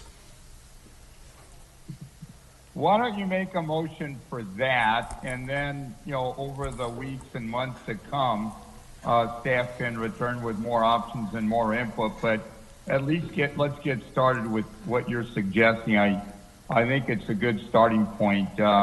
Is there a second for that? I'm being told that there is no motion to make at the moment. Well, there's no motion, there's direction. Direction, yes, that is the direction. The primary direction we're giving staff for now. So yes, that is my direction, and I hope for the council All to right, support it. Do I hear anybody opposing that? I think there's concurrence on this. All right, thank you, Mayor Pro Tem and Councilmember Mendoza. Let's go on to the next item then, please. It's public hearing 75A. 75A? Yes, and if I can announce to the public who would like to make a comment on public hearing items that are not already on the conference call, to take this time to do that, calling 669-900-9128, entering the meeting ID 315-965-149#. When prompted, once a caller has entered the meeting, they will be placed on a holding queue until it's their turn to speak. The queue will close when the mayor announces the time to speak, when opening the public comment period.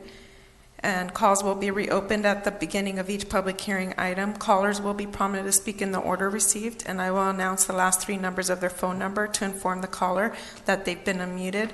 For the record, the caller is encouraged but not required to provide their name, neighborhood, or city if they're not from Santa Ana residents.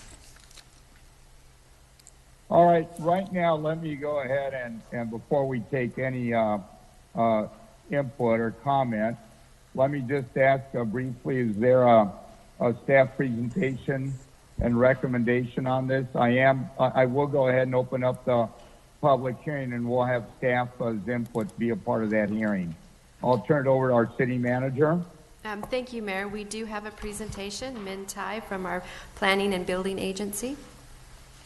Thank you, Mayor, Mayor Pro Tem, and City Council. This is a request for approval of conditional use permit 2019-21 for the property located at 813 North Euclid. As you may recall, this item was continued from the meeting of March 17th, 2020 by the City Council. As part of that continuance, the City Council approved a zone change and adopted the mitigated negative declaration for the project and allow for the construction of a 7-Eleven. The continuance was on the conditional use permit application, which would allow the business to operate after hours, for a 24-hour operations. The site is located at the southeast corner of Euclid and Hazard, and to the north is residential, to the east is a religious temple. Residential is also to the south and west. The site is accessed off of Euclid and Hazard Avenue.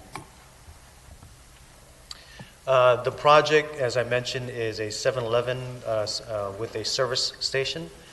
The square footage is going to be approximately 3,000 square feet with an 800 square foot canopy consisting of 8 pumps located on about a half an acre site, and the proposed operation is 24 hours.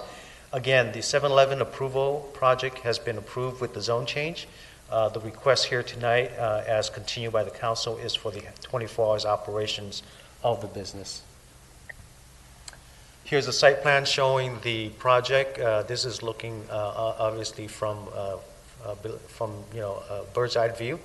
The fueling canopy is located towards the corner on the northwest corner of the site, and the store is located towards the back southeast corner of the site, with the parking in front as well as a vehicle access both on Euclid and Hazard Avenue. The public outreach background on this initiated beginning back in March of 2018 with the Sunshine Ordinance meeting. Subsequent to that, the project received Planning Commission recommendation on February 10th of 2020. The City Council, as I mentioned, heard it on March 17th, 2020, approved the zone change and the environmental review for the project, but continued the CUP for the 24 hours operation, advising for the applicant, providing direction to continue the outreach to the community. Subsequent to the March 17th meeting, the applicant conducted 2 additional outreach. One on the first was done on April 17th, reaching out to approximately 98 residences within a 300-foot radius. Subsequent to that, staff asked the applicant to conduct additional outreach, extending that perimeter out to 500 feet for an additional 118 residential property, for a total of about 208 residents that they reach out to within a 500-foot radius. Again, that was done in April and also June of this year. This summarizes the activity that they went out in terms of the distance and the locations, as I mentioned. Flyers were provided in detail, both in English and Spanish. They have a petition that was submitted with support for the project, consisting of 68 signatures, support letters from proximity to the project as well as the adjacent properties. We have asked the project to establish good neighbor policies to minimize impact to the communities. There's also additional condition for good neighbor conditions, good neighbor conditions actually, in addition to the policies. And the conditions really for the 24 hours operation addresses noise, lighting, circulation, operations. It also has an ongoing maintenance requirement that allows the city to really look at how we can address any type of nuisance complaint immediately through an agreement, instead of having to go through your traditional code enforcement process. And with those changes, we believe that the project applicant has done their work to address the council's concern from the continuance meeting of March 17th. The applicant is available for any questions, as well as staff from planning, and that concludes staff's report. Thank you. Thank you. Madam Clerk, are there any speakers that wish to address us on this item?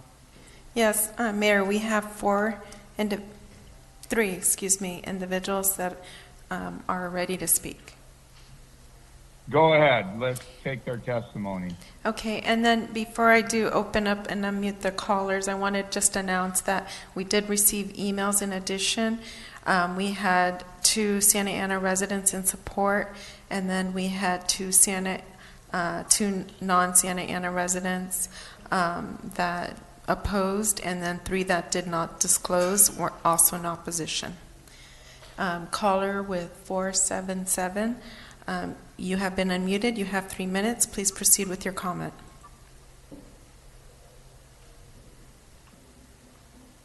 Yes, my name's Dale Helvig, Ward 3. I just wanted to let you guys know that I appreciate all the work you're doing down there and remind everybody in the city to register to vote and also to ensure that they complete their 2020 census. All that will help the city a lot. So appreciate it. Thank you very much, and you guys have a good night. Thank you. Caller with the last 3 numbers 970, you've been unmuted. Please proceed with your comment. Hello, dear members of the City Council. My name is Josh Golsha, and I'm the property owner of the subject property at 813 North Euclid. I bought this property as a development opportunity, which is what my company specializes in, as a niche of taking underserved properties and fully developing them to their maximum capacity. We are pleased to announce that this is indeed a project that the community does support, which has been shown via the signature of the support from the immediate residents. Our intended project is one that will bring beauty to this corner.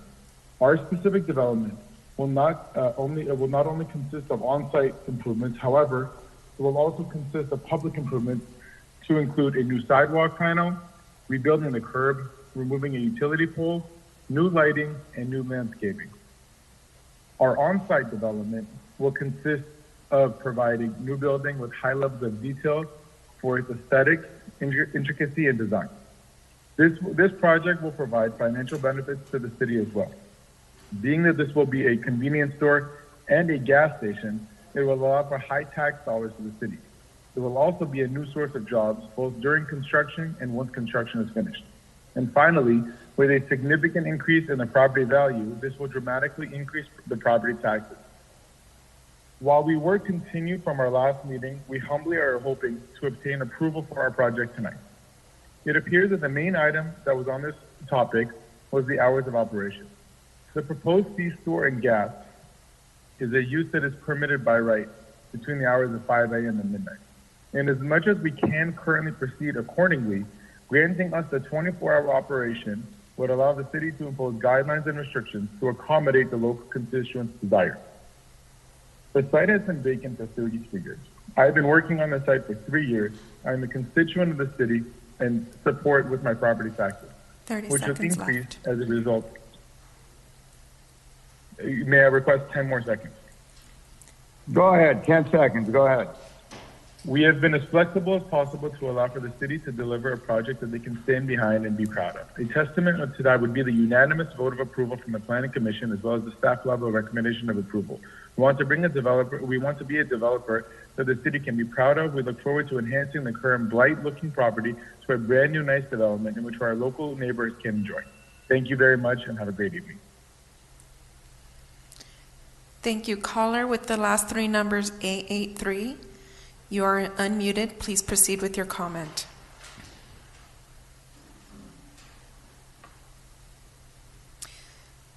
Okay, caller Adan Madrid, I believe you're the applicant. You may proceed with your comment. You have been unmuted. Yes, thank you. Good evening, Mayor Polito, members of the council and staff. My name is Adan Madrid. I'm with ASI Development. I am the applicant's representative. Thank you for your time and the opportunity to speak. I had a long list of items that I wanted to address with the council. However, after hearing the comprehensive report provided by staff and hearing the testimony from the property owner, I will spare the council regurgitating some of these comments and will remain available to answer any questions that the council might have. You're a wise man. Thank you for your comments. Madam Clerk, please continue.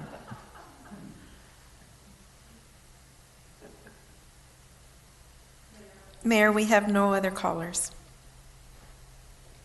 Okay. So let me bring it back to my colleagues for a consideration. Any comments on this item? Mr. Mayor, Councilmember Becerra here. Yes, sir. Go ahead.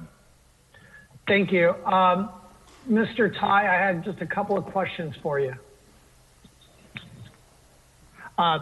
So first thing I wanted to ask is, in looking at the site plan, I see that we have light poles located about probably 2 to 3 that are located along the perimeter, the eastern and southern sides of the property. Will those lights have some sort of shielding so that the light doesn't drift off onto the adjacent properties, like the Buddhist temple to the east and the residential to the south? Yes, all lights on the property will have shields that will direct light on the site and not to the adjacent properties. Okay, thank you. And my only other question or concern, well, one, I want to thank you, Mr. Ty, for hearing our comments from the last meeting. I had concerns about the space on the southeast corner being open and this area where potentially we can see folks gathering and conducting illicit activities without being seen. So I think that wrought iron fence that is depicted on the site plan will help us avoid that situation.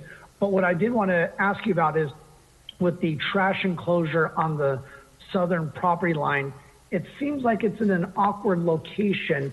I just want to ask you, is it possible without us having to take any action here tonight to try to lock it in? Because I hate the idea of us trying to plan from the dais or remotely and virtually at this point. But is there a way for you to work with the applicant on the location of the trash enclosure that's currently situated on the southern property line? We definitely can, Councilman. That is a condition. We had similar concern, and it's been incorporated as condition number 7 of the resolution for the applicant to work with staff on relocation of the trash enclosure.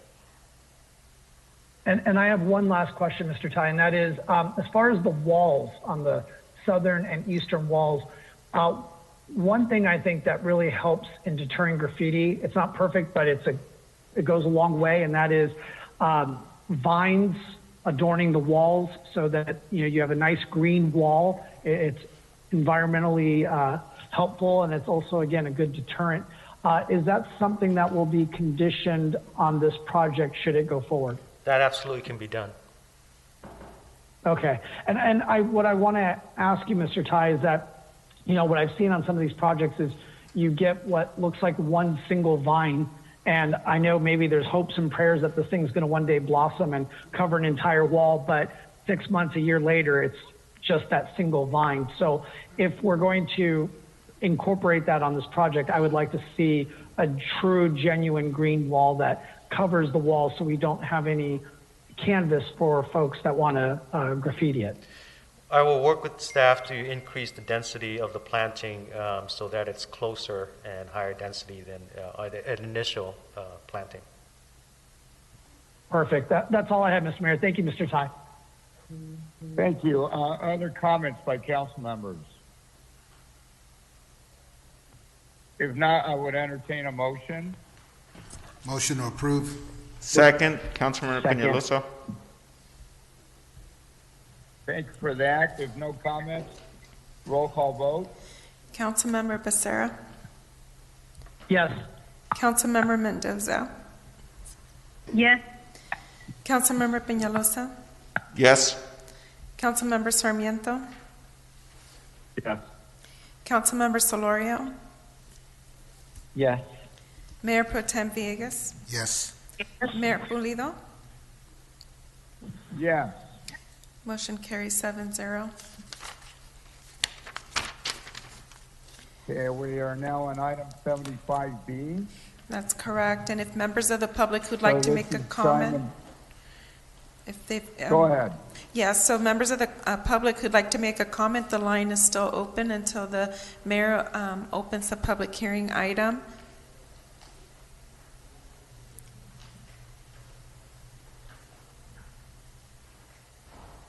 All right, so let me go ahead and bring our attention to this item.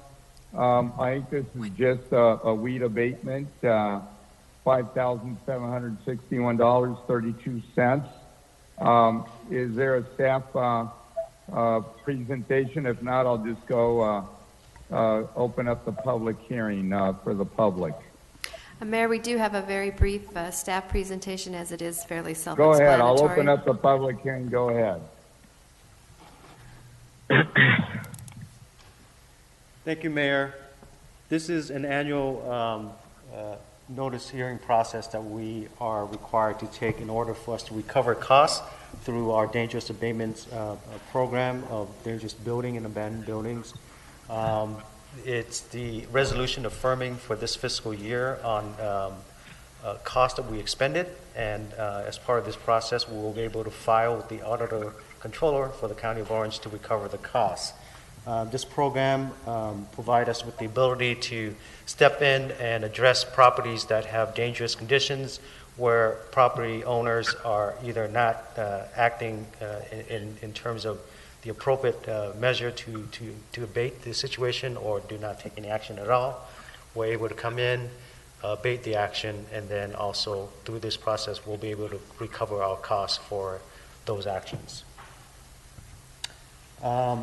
And we do that through providing the county with information on the costs, and that will be placed as a lien on the property, and through that process we'll be able to recover the costs. I just want to share with the council that while the total cost is approximately $5,700 this year, through this noticing process, one of the property owner has already started making payments. So this process not only allows us to recover the cost, but it also acts as an incentive for property owner to repay the cost.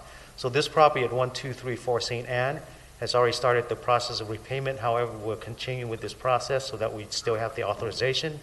And once we receive full payment, we would not send this property to the county. The second property is 2639 West 1st Street. Again, this is a situation where we have to step in, board up the properties. And as you can see, the property was left in quite a condition that is both dangerous and a nuisance. With that, concludes staff's report. If you have any questions, I'll be happy to answer. All right, council members, any thought or comment? Mr. Mayor? Any members of the public that want to speak on this, Madam Clerk? We do not have any members of the public. All right, with that, I will close the public hearing and bring it to council for consideration. Make a motion to approve, Councilmember Villegas.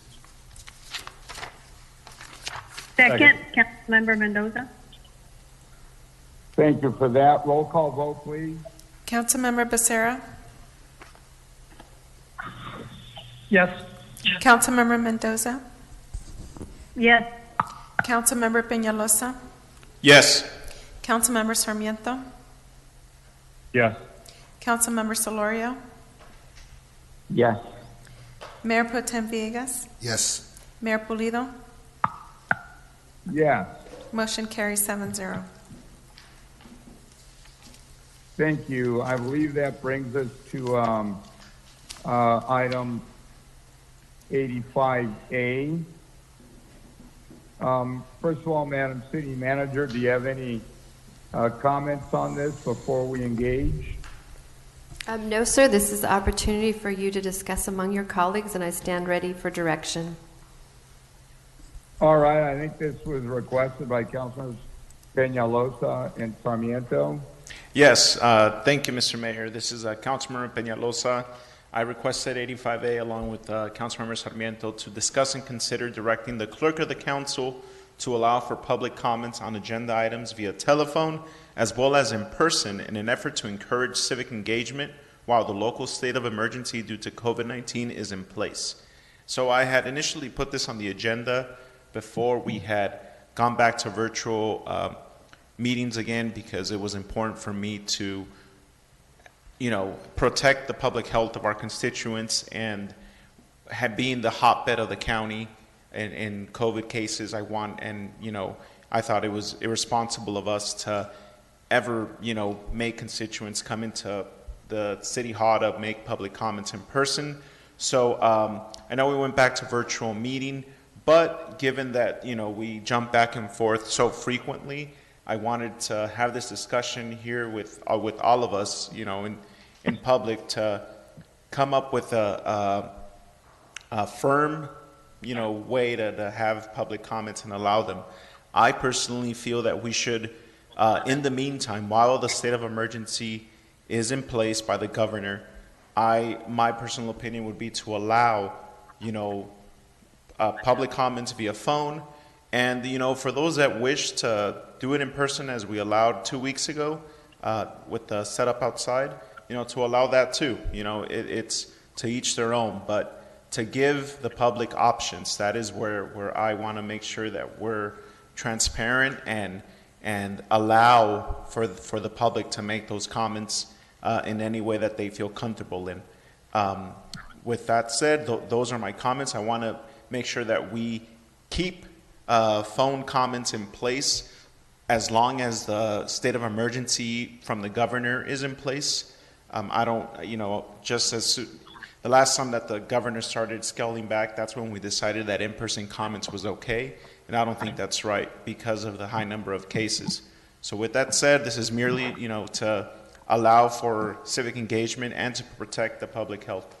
Those are my comments. Not sure what my colleagues feel, but I would like to, and also to help the city clerk out, because she also needs clear direction on what our preferences are, and that is it. I'll defer to Councilmember Sarmiento.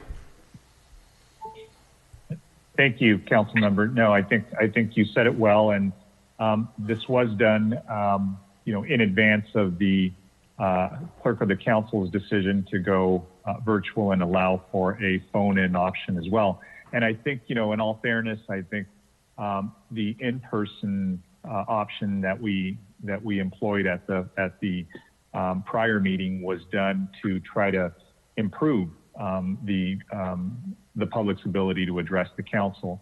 Unfortunately, right after that, the governor issued his more strict orders to not gather. And that's when we started seeing the numbers in Santa Ana and all over the county and throughout Southern California spike. And what's unfortunate is that we continue to be living through a very difficult surge, especially here in Santa Ana, where we have about 5,500 cases. And that is we are unfortunately leading the county in the number of positive COVID cases.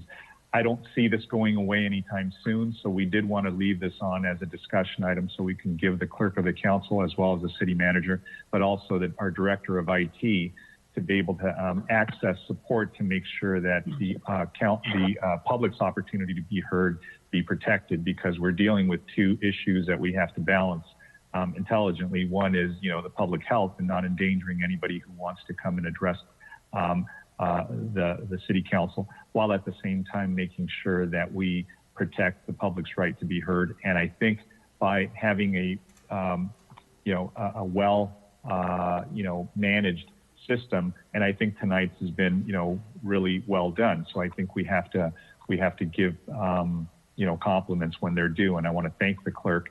I think the public was able to address us. I think they came in clearly. I don't think there was much of a delay. But I also wanted to, I know that in our CARES Act money as well, maybe there's some funding for support, technical support, whether it's to the clerk or whether it's to the IT director, because those are all recoverable costs, in my opinion, because they are the result of this pandemic. So that is a criteria for us to be able to get cost recovery on those. But we know that the public does want to address us. There are some very sensitive issues. We are in a very, very,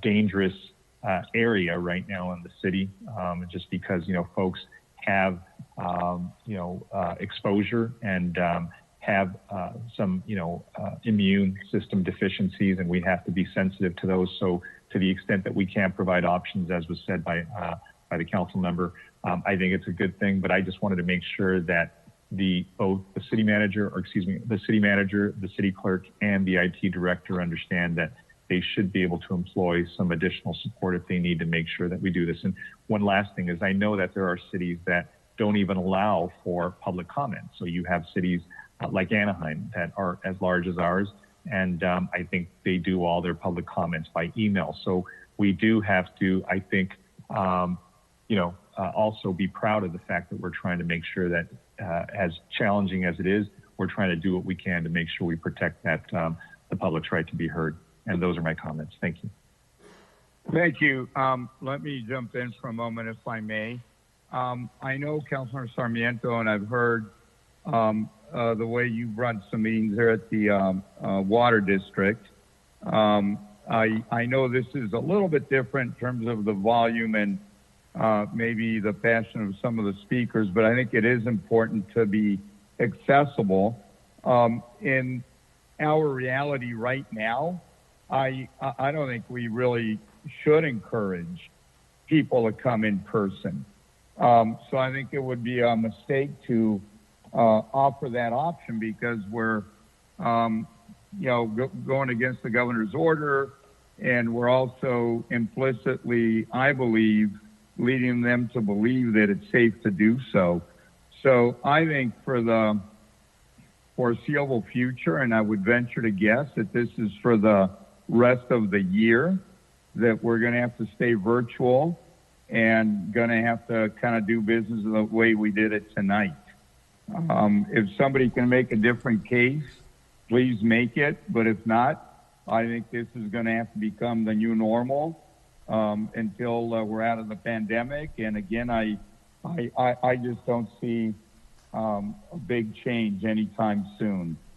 Any other thoughts or comments by council members? Well, just to answer you, Mr. Mayor, Sure. so I don't disagree. I think that what the council members comment, what Councilmember Peñalosa, I believe, was saying is that when it's safe, I think we do want to make that opportunity available because my hope is that we're going to be much better at protecting our public health, and we bring these numbers down and we make that option available. But until that's not safe, certainly that's why there is, I guess, more an encouragement that we improve our phone-in virtual access by the public to have them address us. Just as the governor has relaxed the Brown Act for some of us not to come to meetings, we need to make sure that the public has that same opportunity to address us and be home safely or wherever they are to be able to access the council meeting. So yeah, by no means are we saying that we should encourage nor try to give a false sense of hope or a false sense of security that it is safe to come to a council meeting. That's why we want a really strong, sophisticated way for folks to be able to access the meeting remotely. Thank you. Mr. Mayor, that is correct. Yes, and I'm sorry, the way I worded that was a little confusing, but Councilmember Sarmiento is correct. I'm not encouraging, us to allow for in-person comment right now when cases are so high and the governor keeps putting different restrictions on the state. But, moving forward for as long as this is in place, we should allow for that public over-the-phone option, even when the governor starts lifting restrictions, because, like I mentioned, Santa Ana is the hotbed of the county, and our cases are extremely high, and they were 2 weeks ago, and we were allowing people to come in person and taking that phone option away. And there's a lot of people out there that are not, that don't feel safe doing things just yet, that are still, playing it safe and being cautious, and giving them that opportunity to comment by phone would go a long ways. I personally do not care for the profanity. I don't agree with it, but I will fight for their right to say it, because at the end of the day, it is their First Amendment right. And again, I don't care if people are calling in. I'll fight back. Again, I don't care if people are calling in from Australia. I mean, as a councilwoman mentioned 2 weeks ago, because again, wherever they're calling in, that is their right to call in. We are a public entity and we are public servants. So the only change moving forward that I would like to suggest is that we allow for the phone comments, and I know it's something that we're working in, it's a work in progress, to open it at every agenda item like we had previously done, as if we were operating normally. Because currently I'm getting text messages from constituents that they want to comment on 85A and they want to comment on 85B.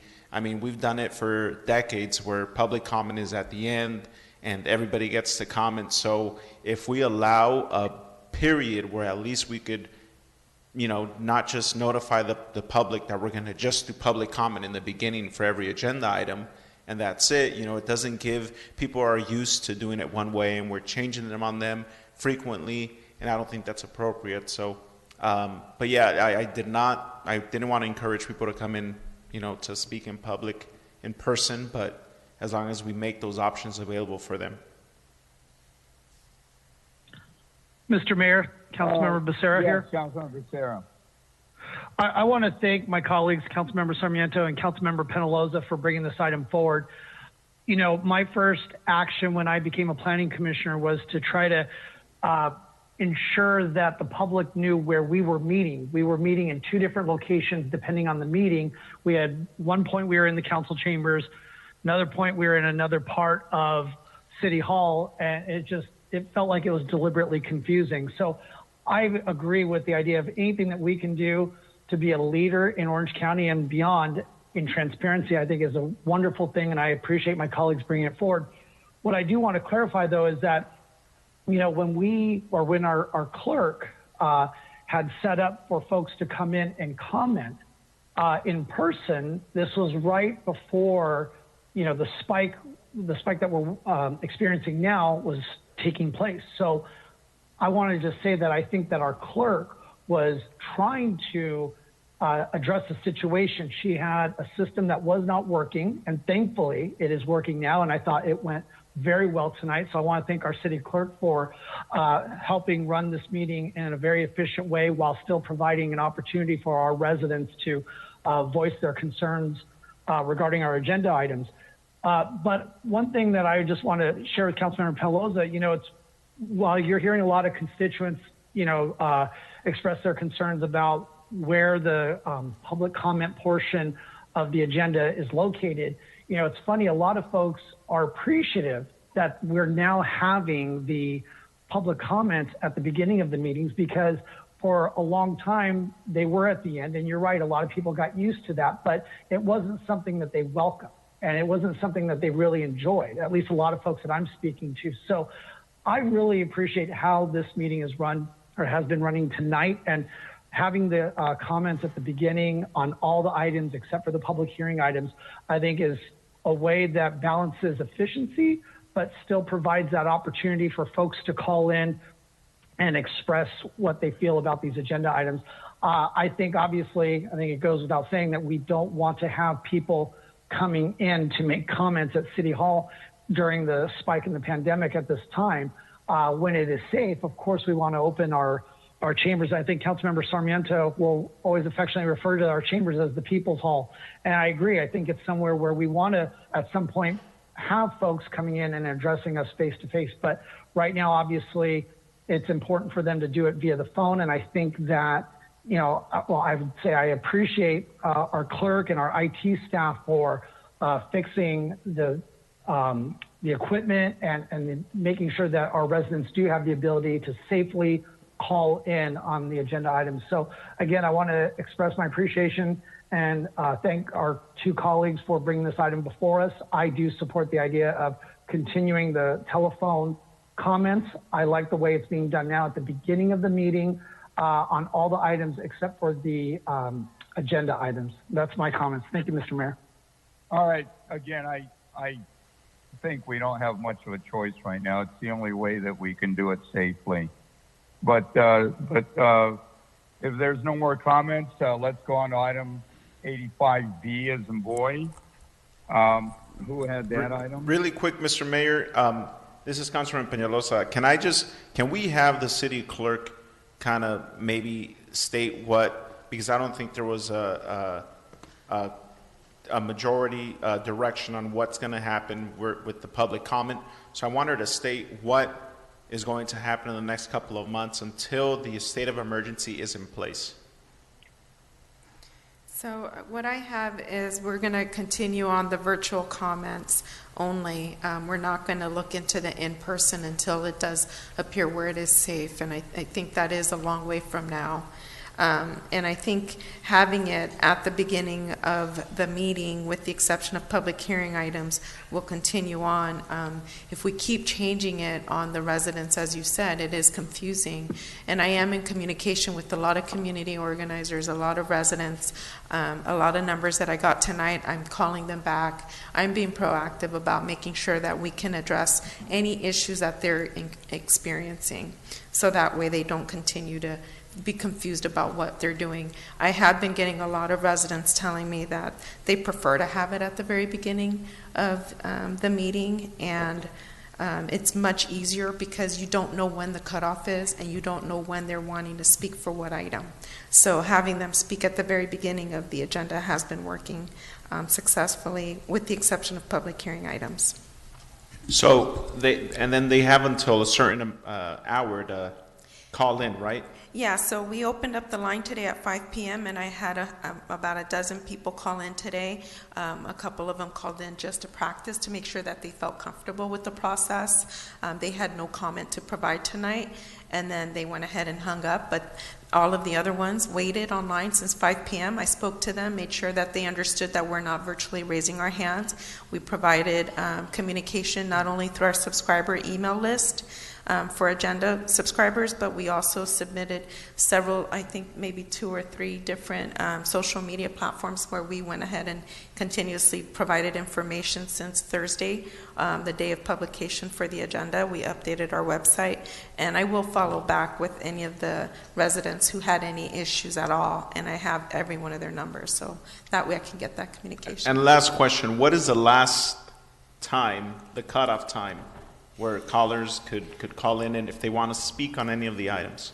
So that varies because, as you know, there is no way to predict an exact time of when we're going to land on a certain item, and this particular item is the public comment period, and because we don't know when that's going to happen, the best practice is for people to start calling in before the meeting starts, making sure that they're in the log and in the speaker queue, and again, it's open right at 5 p.m. and then it closes right when the first speaker starts speaking during the public comment period, which is the same practice that happens during a regular council meeting when we were having in-person meetings. So as soon as the meeting started, the last speaker card, that's when we provided that information to the mayor so that he can, as a presiding chair, he can go ahead and call the speakers, and it ended right then and there, right at the beginning of the meeting. Okay. All right. Thank you, Madam City Clerk. All right, 85B, Mayor Pro Tem Villegas, please. Thank you, Mr. Mayor. So 85B is discuss and consider directing the city manager to include the CARES Act spending plan, a program to assist working families with child care needs as a result of the governor's closure of the in-class instruction for schools in our region. And the reason I bring this up is just for discussion to see if there's a way that maybe we can help parents. You know, this COVID situation is, we're not sure when it's going to end. I know they're working on a vaccine. Every week there's something new in the news, progress, setbacks, etc. But what hasn't changed is that there's parents, families that are struggling. Work is low. They have to make a decision whether to stay home with their kids because they're not in school or, got to work. And the thing is, you might ask yourself, well, during the summer times, they send the kids to grandma, or grandma comes over and watches the children, or the aunt or the cousin, somebody responsible comes over. But right now, everybody's staying put, especially our senior citizens, because everybody's trying to protect themselves, and rightfully so. But parents find themselves in a tough position when, hey, I got bills to pay, I have the rent to pay, I have all kinds of things. I need to get back to work because, life doesn't just stop. And the bills are moving along. So one of the things that I was thinking that maybe we could help with some child care for those that want to use it, because they need to go to work, because they don't have anyone to watch their children, or, they can't call on that one relative because, everybody's a little bit afraid. And so I was thinking, well, maybe if there was some child care or a pilot program or something, we can do a facility where we can even hire some of our own employees back to help out. There are child care facilities that are operating, and maybe we can help out these parents that want to get back to work, because a lot of people are struggling with having to stay home and watch their children, and children are not in school. I know it's a little tough, but it's every individual family's decision on how they're going to go about it. Not everybody would buy into it, and that's okay. But there's some families who don't really have many folks to help them. So that is something I wanted to discuss with my colleagues today and gather their thoughts and see what they're thinking. So that is what I'm proposing, is we can have the staff, the city manager, maybe start a pilot program with some child care facilities, and to see if we can help out some of our residents that want to get back to work. And that is my comment, Mr. Mayor. I welcome any comments from my colleagues. Let me ask a couple questions, if I may. Sure. Are you thinking this would come out of some of the short-term money that we have to spend in the next few weeks? Absolutely, because it would be from the... Potentially is going on into the future. Yes, I had a conversation with the city manager, and she believes we can use some of the CARES money on this. Madam City Manager, would you like to comment? Certainly, sir. Thank you.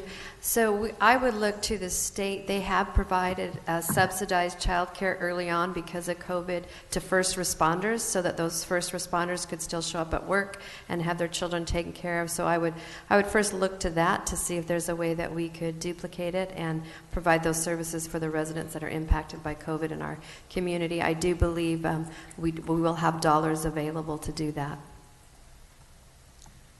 So does anybody have comments in opposition to that concept? Mr. Mayor, this is Councilmember Peñalosa. Yes, go ahead. Thank you. And I just wanted to ask the city manager in regards to what the state funds available, because I noticed that even you have it plastered in our elevators here at City Hall, that the governor and the state is offering funds to essential workers regardless of income, whether it doesn't matter how much they make. I wasn't sure, it wasn't too clear, but I know there's a lot of resources available. I'm not too comfortable with offering any kind of pilot program or facilities within the city that would provide childcare, because that's, brings me back to, this is why our community centers are unfortunately closed and schools are closed, is because we can't have areas where a group of kids are hanging out with an adult because of the pandemic. And I want to thank the Mayor Pro Tem for bringing this forward, because it is a good thing, and it is a much needed thing in our community. But I'm just trying to understand the logistics of it, or how, because I know there are state funds available for this particular purpose, not just for first responders, if I'm not mistaken. Can you touch on that? I don't know the specifics of the program, council member, but I do know that it first started for first responders and then it more for essential workers. So at this time, I don't know the parameters. I could find out that information and report back to the city council. Yeah, maybe if we could find out what the money and direct resources available from the state are currently, because from what I read on those flyers is that it was available to anybody regardless of income. Child care service or resources available. So if we could look into that, that'd be great. Mr. Mayor. Thank you, Mayor Pro Tem. Go ahead. Thank you, Mr. Mayor. This is Councilmember Jose Solorio. Yeah. Go ahead. Thank you. I wanted to thank Mayor Pro Tem Villegas for bringing this forward. I think in addition to seeing if there are any kind of COVID compliant pilot programs in other parts of the state, I think it would be worth evaluating, see if it works for us. I know they've kind of been, on and off on many of these programs, so I don't know if they're active or not, but when and if they're available, we should look at them for our community. But there also may be partnerships with other nonprofits. I know the Boys and Girls Club we're early on, seeking those kinds of opportunities in our city and others for healthcare workers and other essential workers. And so maybe there might be, some kind of partnership with them. Because the reality is sometimes even though we ourselves may want to offer these services, there are other nonprofits that maybe can do it quicker and faster. And then I think there's also an overlay with parents' needs of, again, tech access and Wi-Fi and just any kind of, programming or help. Also, a lot of really daycaring occurs, in the homes. The abuelita is there, or somebody is watching, the children maybe while people are working there remotely. So I think we can do more support there. And then finally, we just need to have a sense of urgency and get these programs and dollars out. Whether it be this COVID funding, $28 million, the youth fund, $7 million, and I know let's do it smartly, but let's start rolling some stuff out because there's a lot of need out there. Thank you. Other comments, council members? Yeah, Mr. Mayor, this is Councilmember Sarmiento. Please go ahead. Thank you. So I think this 85B, even though it is kind of narrow on something that could be funded by the CARES Act money, I think it begs the question for a larger discussion having to do with just the CARES Act funding, and I think that's important for us to consider because they're again providing relief. There's so much need at all levels right now. So I think that the proposal that was presented to us at the last meeting by staff was a really good start, by the way. There were some line items in there that obviously had to do with, funding for testing, serology, rental assistance, small business grants. And I think what it does is it really does beg the question for us to sit down and talk about what are the priorities and what's the most urgently needed, right? And I don't want us to think that this is, some sort of, fund that we can all go out and start promising people certain things. I think that this is a discussion that we need to have with the city manager and amongst us as a body to make sure we prioritize and we also dedicate some of these as quickly as possible. There are things that, keep hearing about, the moratorium that is set to expire at the end of this month. My suggestion would be for us to consider having the city manager extend that moratorium to run concurrently with the governor's order, which would expire at the end of September. The line item that was proposed by the staff on rental assistance is a very, very robust, strong start because it's a $3 million line item that could be augmented with CDBG monies of $800,000, making it close to $4 million, which is more commensurate with, I think, what we need to have. I think, there is a line item that was proposed for PPE, having, hand sanitizers in it. What was interesting is I know I walked some of the bus lines with somebody here who provides services to the unsheltered and having some hand sanitizer stations, in certain places where there is high volume would be a big help because we know that these folks don't have a place to maintain proper hygiene, and what happens if that goes unaddressed is it just continues to spread. Our numbers, as I mentioned, are so high. We're at about 5,500. Anaheim is at about 5,000. There's almost 30,000 cases in the county, so we represent more than 30% just between the two cities and the 8 zip codes. So again, I would, ask us, if this is something that we need to have a recurring discussion on, and I think it is, one that we get an update at every meeting, or even as necessary as I believe it is, because it is a public health crisis that has its epicenter in our city.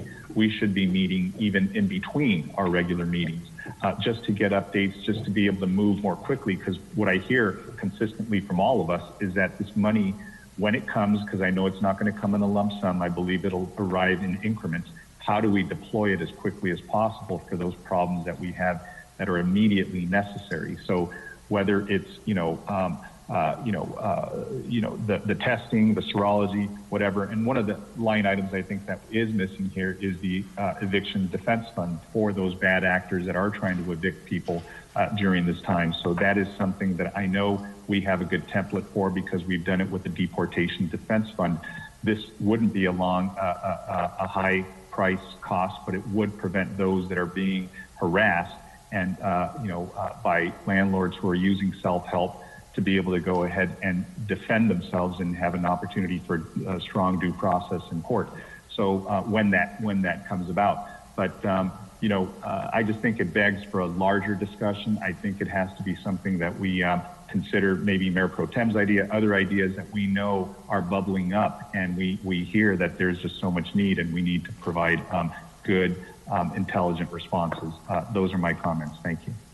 Let me jump in, if I may, Councilmember Sarmiento, because I agree with you that we need to be discussing this on a regular basis. What I would suggest is maybe the city manager, we just put it on as an ongoing agenda item, and she can give us an update. And if we have suggestions or items that we think ought to be discussed, let's bring them up.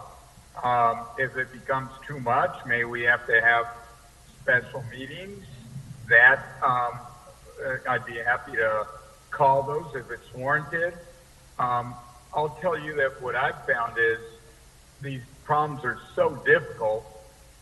When you think you have a solution to something, sometimes you really don't, because the dollars just are nowhere near enough to really tackle the problem. So I tend to spend a lot of time. I look at them over and over and over again, the dollars and where staff is recommending they be spent, and then what I can assess the outcome to be, and then I go back and I rethink it because there's new problems. Let me give you one that I ran into here recently. I'm running into a lot of people that said, look, you wanted to do testing, now we're starting to get testing, but we're testing positive and we're losing our jobs because at work nobody wants to have you working if you're positive. So now what do we do? And of course people are told, well, go home and quarantine. You don't have any symptoms, you'll probably get over it, go home and quarantine. They go home, they quarantine, now the whole family has it. And a lot of our spread, and look, we all need to not do the meetings and wear masks and social distance, but a lot of the spread right now is occurring inside residences, inside apartments. It's occurring, within families and very close friends. And I don't know, what we do there. I mean, I've been on the phone trying to figure out, can we get potentially additional beds down at the Orange County Fairgrounds, so that if we identify people that want to quarantine, may we have access to that. But I'll give you another problem. I've found some people who have quarantined and they can't take it. They don't want to be away from everybody for a long time if they don't have to, and they immediately want to come back, start seeing their loved ones. It just becomes a real burden. So it's like every time you try to solve something, this pandemic is really, really, really tough. And we just need to do all of the above, as strong as we can, and really try to make our numbers come down. Remember, last time we met, I predicted we'd be at 5,000. Right now, I'm telling you, we're on our way to 10,000. And I don't know, how to stop it. We're, talking to the health director at UC Irvine, director of public health. I'll tell you, the county of Orange, they don't have a plan.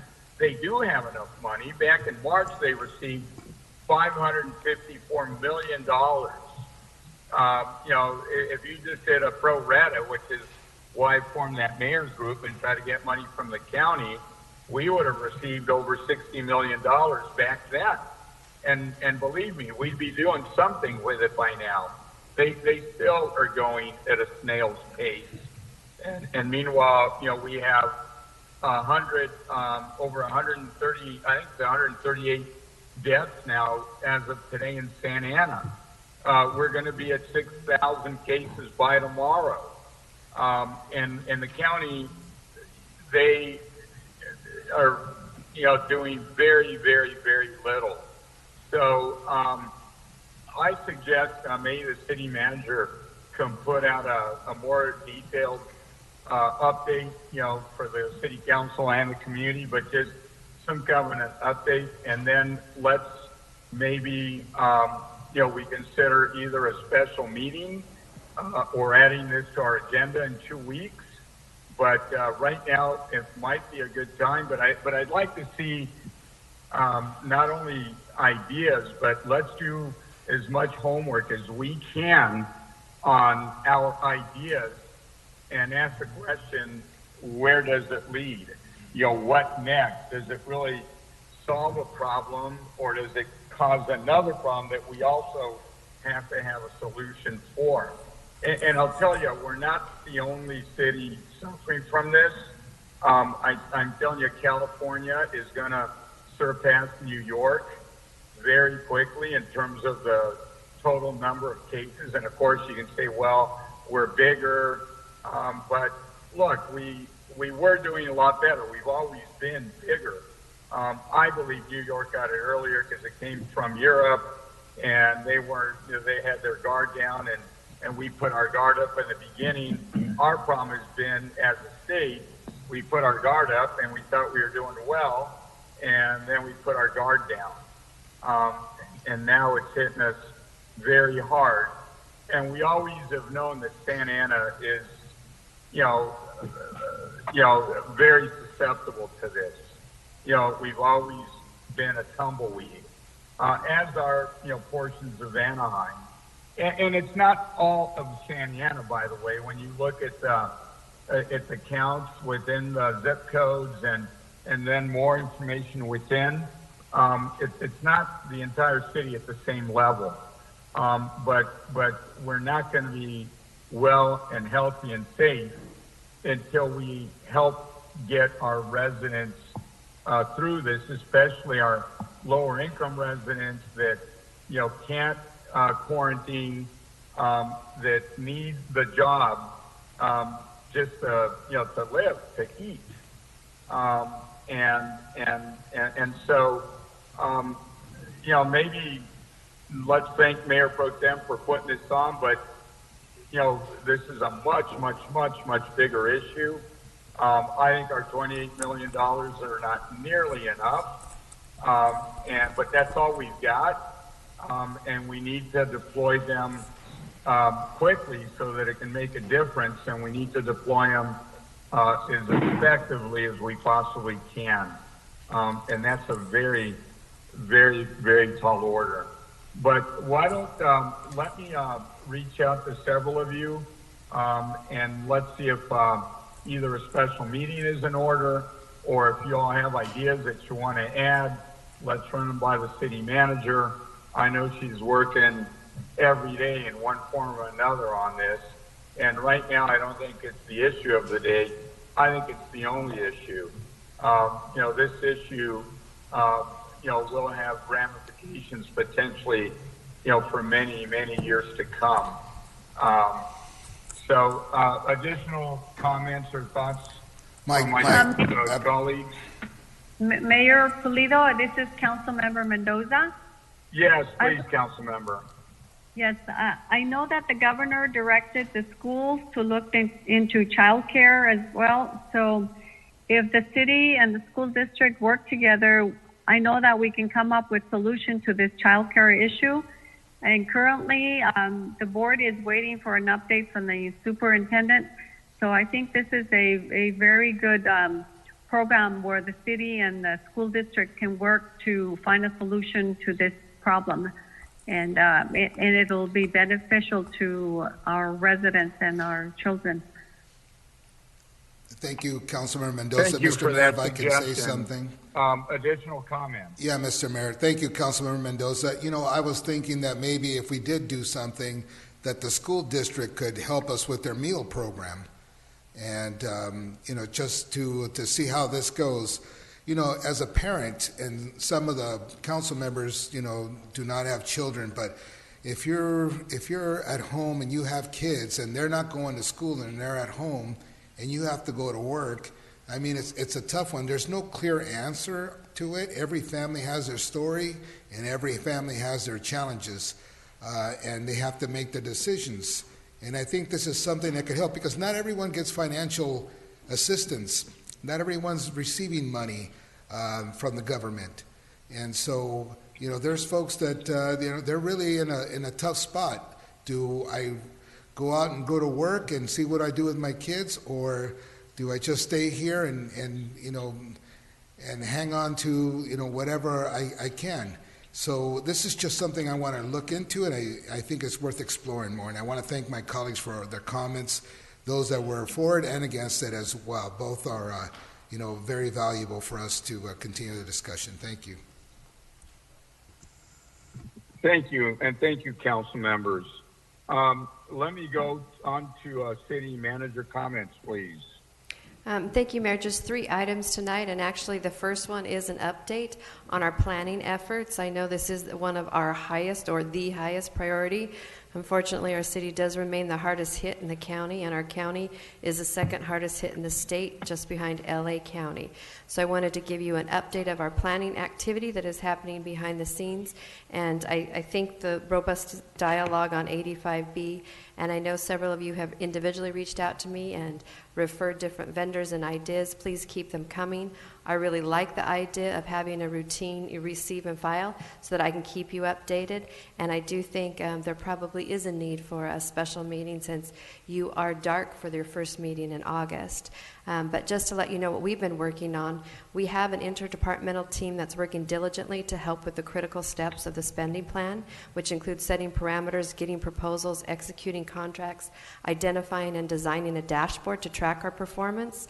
Prioritization has been given to the tasks that require the most lead time, as our window for expenditures is very, very limited. And once again, thank you to all of you that have referred resources. And I just want to let you know, when you refer a resource, whether it's for PPE, whether it's for testing, we take it under consideration and we thoroughly vet it. We're using our EOC procurement process to do all of that. Some of our notable planning efforts to report include informally seeking proposals for mobile testing with priority given to FDA-approved test kits and lab processing turnaround times. We are finalizing contract terms with UCI and Waterline Chemical Company. We're researching the availability of a trilingual nurses hotline for all of our residents, and we also are busy lining up isolation units. We have procurement teams that are assigned to accumulate all needed supplies, such as supplies for household COVID-19 kits, including not only masks and hand sanitizers, but also household cleaning products. And we're developing the protocol to deploy all 3 types of assistance, and that is the rental, business, and bill assistance. Discussions are already in place with over 40 different landlords to more expeditiously deploy the rental assistance. We also are in the process of assembling the compliance ambassadors that we talked about, and a mobile resource unit to directly visit the hard-hit areas to provide education and the resources. We're also establishing protocol to make sure that our expenditures do meet the U.S. Department of Treasury guidelines, and we don't get in trouble in that. So that is a very brief update of all the things that we're working on behind the scenes. We did finally get confirmation from the state just today, about an hour before our meeting started, that we will expect to receive our first allocation of money by the end of this month, and the amount will be roughly $4.8 million. They are giving us a sixth at a time of the $28.6 million. So the other 2 items really briefly is I am presenting this week Thursday at 7 to the ComLink virtual community meeting. They have requested an update on COVID-19 and CARES Act spending plan. And any participant that wants to listen in, you do need to register ahead at GoToWebinar. The very last item, on Friday, July 17th, staff had a virtual Sensoteria, a twist on the Mexican bingo game. It was done part of the educational campaign to inform Santa Ana residents about the importance of completing the 2020 census. The virtual game was broadcast live on various media channels and on our YouTube channel, and it had overwhelming response. We had hundreds of Santa Ana households that signed up and participated in the virtual game from all throughout the city. Staff has notified the 10 winners, and they have $100 Visa gift cards that will be delivered to the winners later this week. This was a fun game, and it was COVID-19 friendly. It was so successful that the staff will be conducting another one next Friday, July 31st at 4 p.m. And for more details, you can visit our website, santa-ana.org/2020 census. And I want to do a big thank you. This effort was led by Daisy Perez of the City Manager's Office. And that's all, sir. Thank you. Look, I'm going to go down the council member comments, and I'll just go down here by alphabetical order. Councilmember Becerra, please. Thank you, Mr. Mayor. I just want to emphasize what I said earlier at the beginning of this meeting when we had the gentleman from the Registrar of Voters here. I want to make sure that staff works with the ROV to increase the amount of ballot drop-off locations south of First Street in our city. I really hope that there's a way to double, triple the locations that we have now. I mean, that's not really a tall feat given that we have one that's there at the ROV itself and one that's hopefully going to happen at Memorial Park. So I really want to ask our clerk and our Parks and Rec director to work with the ROV to hopefully increase the number of those locations. One thing that actually information that came to us as our meeting began tonight was there's a gentleman that has been released from confinement after 20 years in a mental hospital. I want to thank our district attorney for notifying the community of the state's desire to have this person released. I mean, this is a person who has testified to having sexual and homicidal fantasies with young boys. Now, currently, he's not on probation or parole, and his requirement to register as a sex offender for life was for some reason removed by the state in 2005. So just earlier today, again, right before the meeting began, our police department informed our community through social media that he is currently located here in Santa Ana. Again, he is not on any form of supervised release. He's not required to register as a sex offender. And he, for what I understand right now, what we're reading out there, he's able to move around freely. So I want to ask, well, one thing I want to say to our community is please do not contact, confront, or attempt to apprehend this gentleman.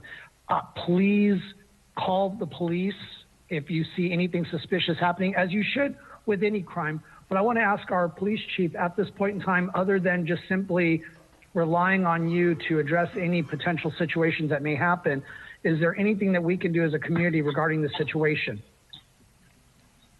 Thanks, Councilmember Becerra. I can tell you that we are consistently monitoring this situation. The person is being held at this point for a different type of reason. We're monitoring that. We're working with several different agencies to determine what the next step for this individual will be. But I can guarantee you that we are on this situation, monitoring it 24 hours a day, as a matter of fact. Thank you for that, Deputy Chief Kaminsky. So at this point in time, then, our police is monitoring the situation. You said he's being held for another reason at this time. Is this more for a violation of the law or something else? So the man is currently not in custody, and he's currently not out in the general public. So that's all. So he is not roaming our community at this time then, correct? No, sir, he is not. Okay. And I believe you would do this, but I just would ask that as there's any updates with this individual, if you could please make sure that our community knows, because, you know, we as a city, we face a lot of things where people want to push their problems onto our shoulders. And, you know, we have, as a community, we're compassionate and we have worked to try to be good neighbors. But on this particular instance, this is not somebody that needs a hand up. This is somebody that wants to commit malicious harm. And I'm not saying that to assert anything other than the fact that thanks to our district attorney's office, who has informed us that he has testified to having these sorts of sick thoughts and dangerous thoughts, frankly. So I want to, thank our police department for keeping our community aware of what's going on, and please continue to do that. On a much lighter note, I just want to say, I think my colleagues and I, we've had a couple of long meetings, so I don't want to make this meeting any longer. So I just want to say, let's hopefully have a very well-deserved summer break. As Councilmember Sarmiento said, let's definitely be ready to work on anything we can do to help with helping our community in regards to the CARES Act. But with that, I'd just like to say good night, everybody. Good night, Councilmember. I believe our next Councilmember is Mendoza. Yes, Or thank you, Becerra.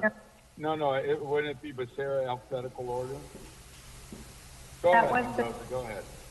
Yes, thank you. First of all, I would like to thank the public because, as you mentioned earlier, and my colleagues mentioned that the public comments portion of our meeting went very smoothly. We didn't have any technical issues other than just one dropped call. And the public was cognizant of being professionals, and their comments were received so much more, with much more enthusiasm when there isn't any profanity. And I appreciate their professionalism in bringing their concerns to us. So thank you to the public, and also thank you for Daisy because she did an amazing job in monitoring and in getting having our comments and go run in a smooth manner. The second comment that I have is I would like to encourage our city to join forces in the Community Choice Energy Program and to be part of the joint powers with the city of Irvine. I believe this is an energy saving and clean green energy that our city needs very much, and it is my understanding that the city of Irvine is willing to foot the bill for the startup cost, which is incredibly generous because it will bring much benefit to our city and our city residents.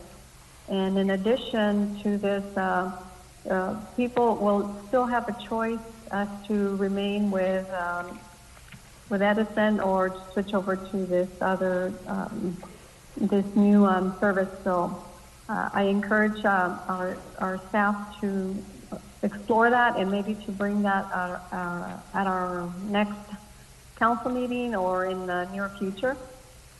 The third comment I have is that I agree that with our governor in extending the moratorium on our eviction so that we may have our tenants protected at the same date. I believe it's September 30th.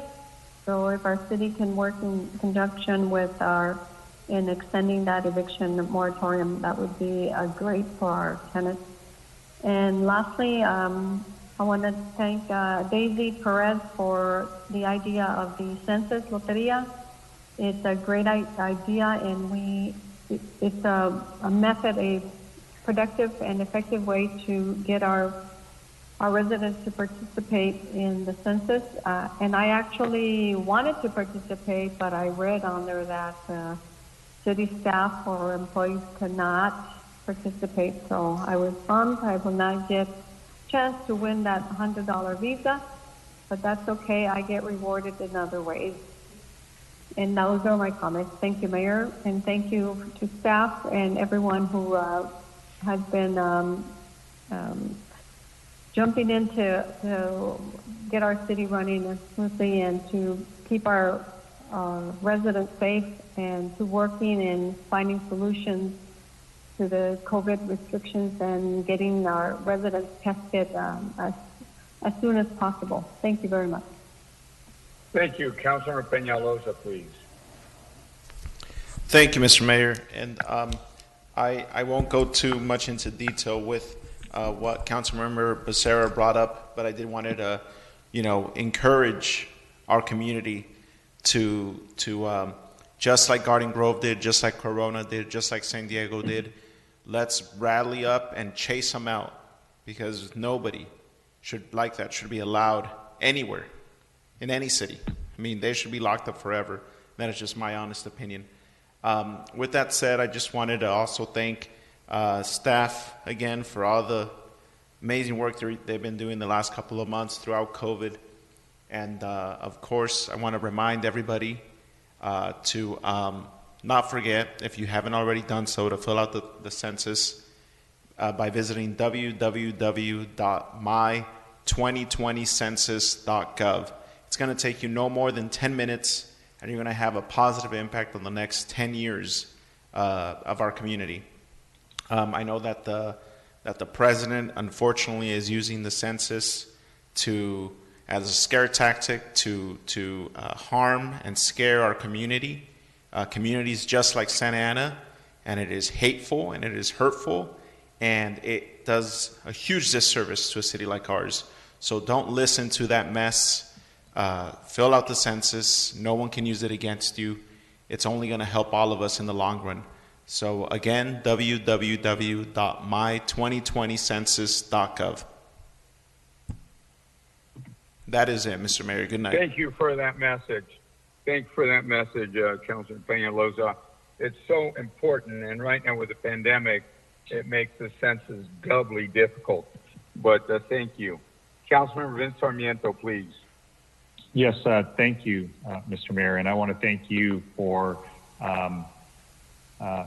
being flexible and understanding that this is a moment where we do have to do some irregular things, like maybe meet more frequently, and as to the city manager's comment, maybe have a recurring agenda item as a receiving file that will allow us to have these updates on what is happening with the COVID numbers here in the city.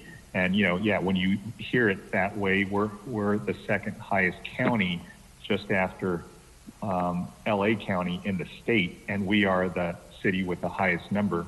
That really does, kind of make you step back a little bit and realize we are not in a good place. So I know things are daunting, as you were saying, Mr. Mayor. They are changing, but we can't subject ourselves to paralysis and not do anything, because there are things that we can do immediately, even with that first increment of funding that we receive. I think the scenario that you spoke about one essential worker going out because they have to go to work, because they have to feed their families, and that's mostly Latinos, essential workers that are going out there that have no reserves, that have no safety net, so they're forced to go to work, and they come back and they unfortunately are contagious, and they get other members of their family sick, and then the whole household is sick. I appreciated what the city manager said, and restating the line item that she had for isolation and looking at hotel beds and hotel rooms or other ways that we can isolate these folks. And people may not like it, but at least they're given the option to not infect their children, their spouses, their parents, and that is something that we can do. Other things that we can do are things like ambassadors, because there are still people out there that are unwilling to use face masks. As silly as that may seem, given the numbers that we have here, people still think that it's a partisan issue. It's somehow detracting from their civil liberties, but they don't realize that this is a public health interest that has to overcome these unfortunate issues that have been, I think, kind of started at the national level by the lack of leadership in making this a partisan issue instead of a public health issue, which is what it is.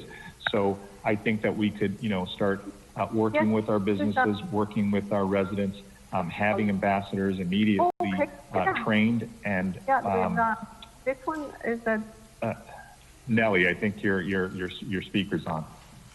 I went ahead and muted her. Go ahead, Councilmember Sarmiento. Thank you. And so, I think, we can really get a lot of use from ambassadors. And another, use is to, bring back some of our part-timers who we had to separate with and talk about people who don't have options, maybe bringing them back and using them and training them and putting them out there to help and, support our businesses that don't have information on what we're doing. So that there are things like that, and then getting Wi-Fi for kids who are going to be remotely learning. They're not going to be going to school, so we need to make sure that we work with the school district to ensure that there are no obstacles to kids learning. So finally, the only thing I was going to maybe leave a little homework for the city attorney on is I know that there have been efforts in 2 cycles to try to get an initiative before us on the ballot, and one of them was the earlier cycle. I think it was short by about a few hundred signatures, and I think more than 10,000 were gathered. A second cycle was started this time around, and I think as signatures were being gathered, the pandemic hit and you can't go door to door anymore, and that had to stop. Well, I do want to see what is the relief that we can make available. I know there's been other counties or other cities that have been dealing with the same problem. Whether or not we want to even think about the merits of it, which I think is a worthy one.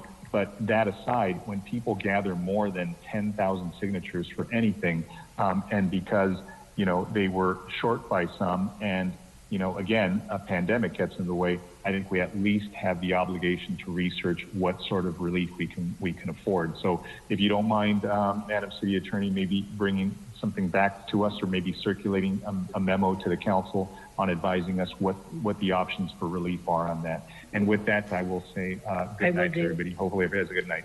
Thank you. Okay. Thank you, Councilmember. Yes, I've taken that down. We'll make sure to get that information circulated to the council. Thank you. So with that, let's continue. We'll go on to Councilmember Jose Solario, please. Thank you, Mr. Mayor. 3 things. First, on all the CARES program, we want to thank the staff. Excellent presentation by our city manager, and I know all the elements in place so we can roll out some good programs. So thank you so much.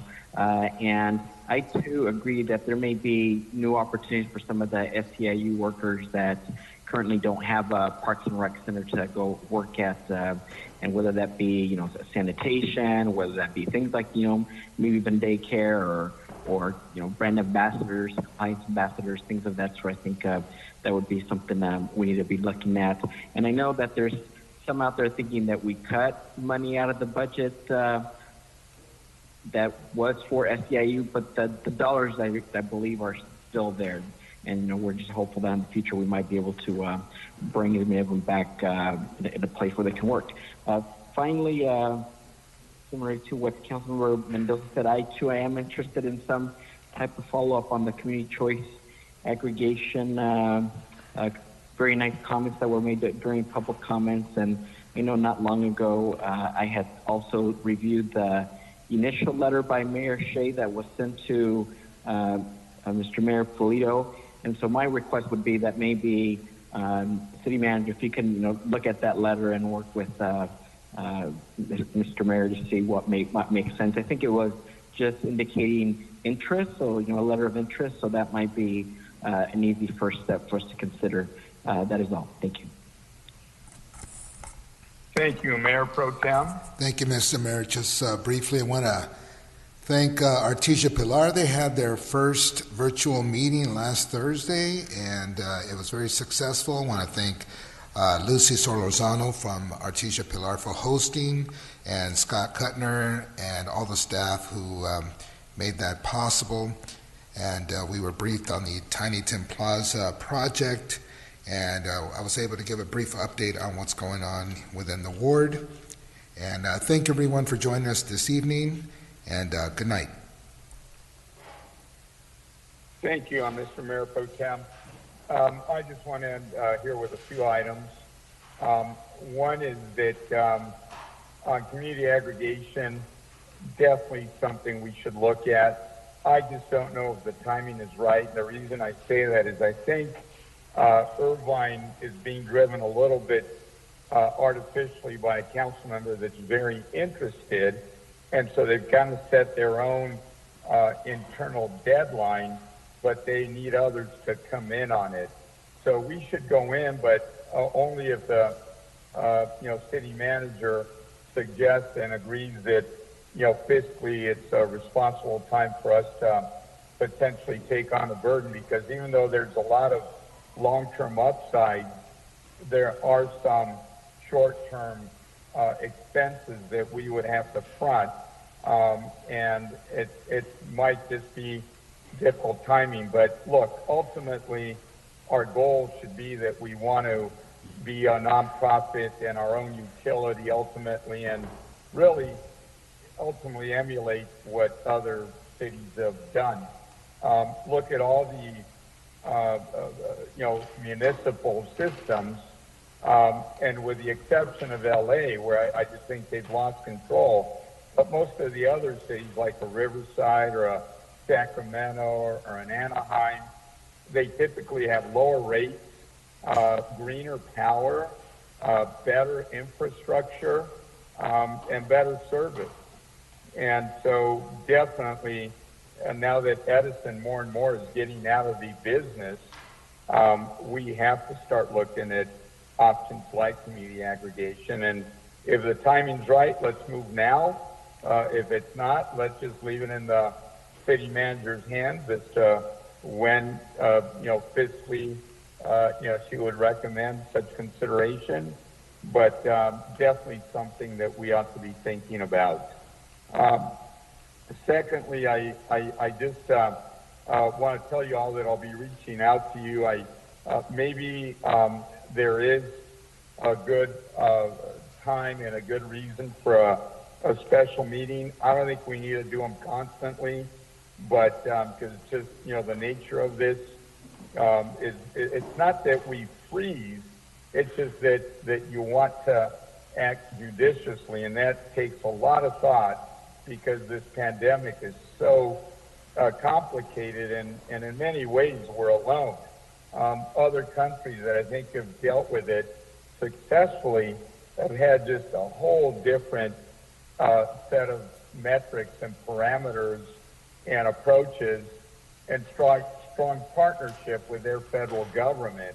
And I think the reason as a country we have so many cases and so many deaths is because we haven't had a large scale effort, and nobody's an island here. We're an island in the sense that we have to fight to do whatever we can, but we're an integral part of Orange County. Orange County is a part of, California, and so on and so forth. And, nobody, stops at city limits. City limits are really only in our minds and on maps. They're not in people's lives. Anywhere near any of our city limit areas, you can see people constantly crossing into every other city, as they should. And there goes the virus, crossing constantly as well. So I'll be reaching out to you. I'm thinking about between now and our next regularly scheduled meeting, I'll talk to the city manager, I'll talk to y'all. May we put an agenda together, and maybe there's good reason to come together and to go deep into just a single purpose meeting, which would be obviously what can we do and what are we doing as it relates to the pandemic.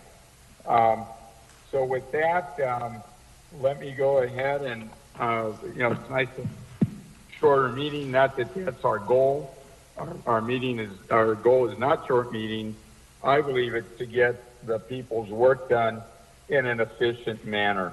And so I thank my colleagues for working on everything that you're all doing, and we'll be in touch soon. So with that, one final thing, and that is, Daisy Perez, she was mentioned earlier.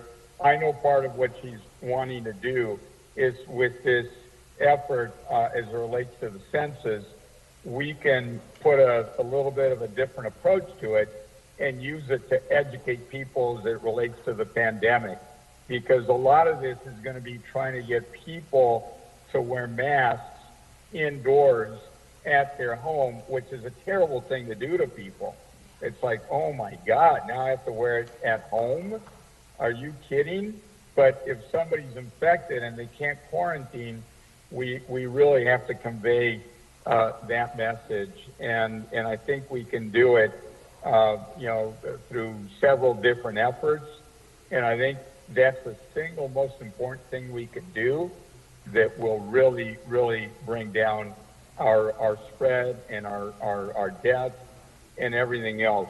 Right now, I had just logged on very quickly, and I was looking at our numbers, and we're again, I think we'll be at 6,000 cases tomorrow. We're at 5823 right now as I speak, and that's really yesterday, because you're always at least a day back, sometimes 2 days back. By the time they get their numbers in, they compile them, they report them, they put them out. You're always looking in the rearview mirror. And the number I don't have, or none of us have, that we should ask, is how many have been tested in Santa Ana. Because, we don't know. We know by city how many cases we have, but we need to know how many tests have been conducted on Santa Ana residents.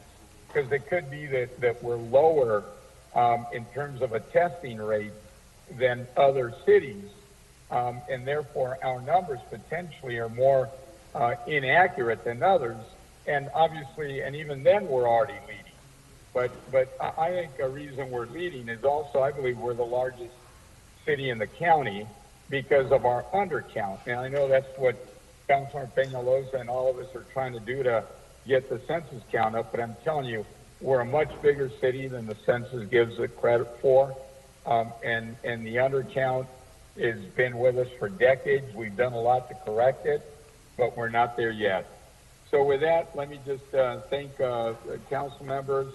Let me thank staff as well, and let's keep moving forward. Have a good evening. This meeting is adjourned.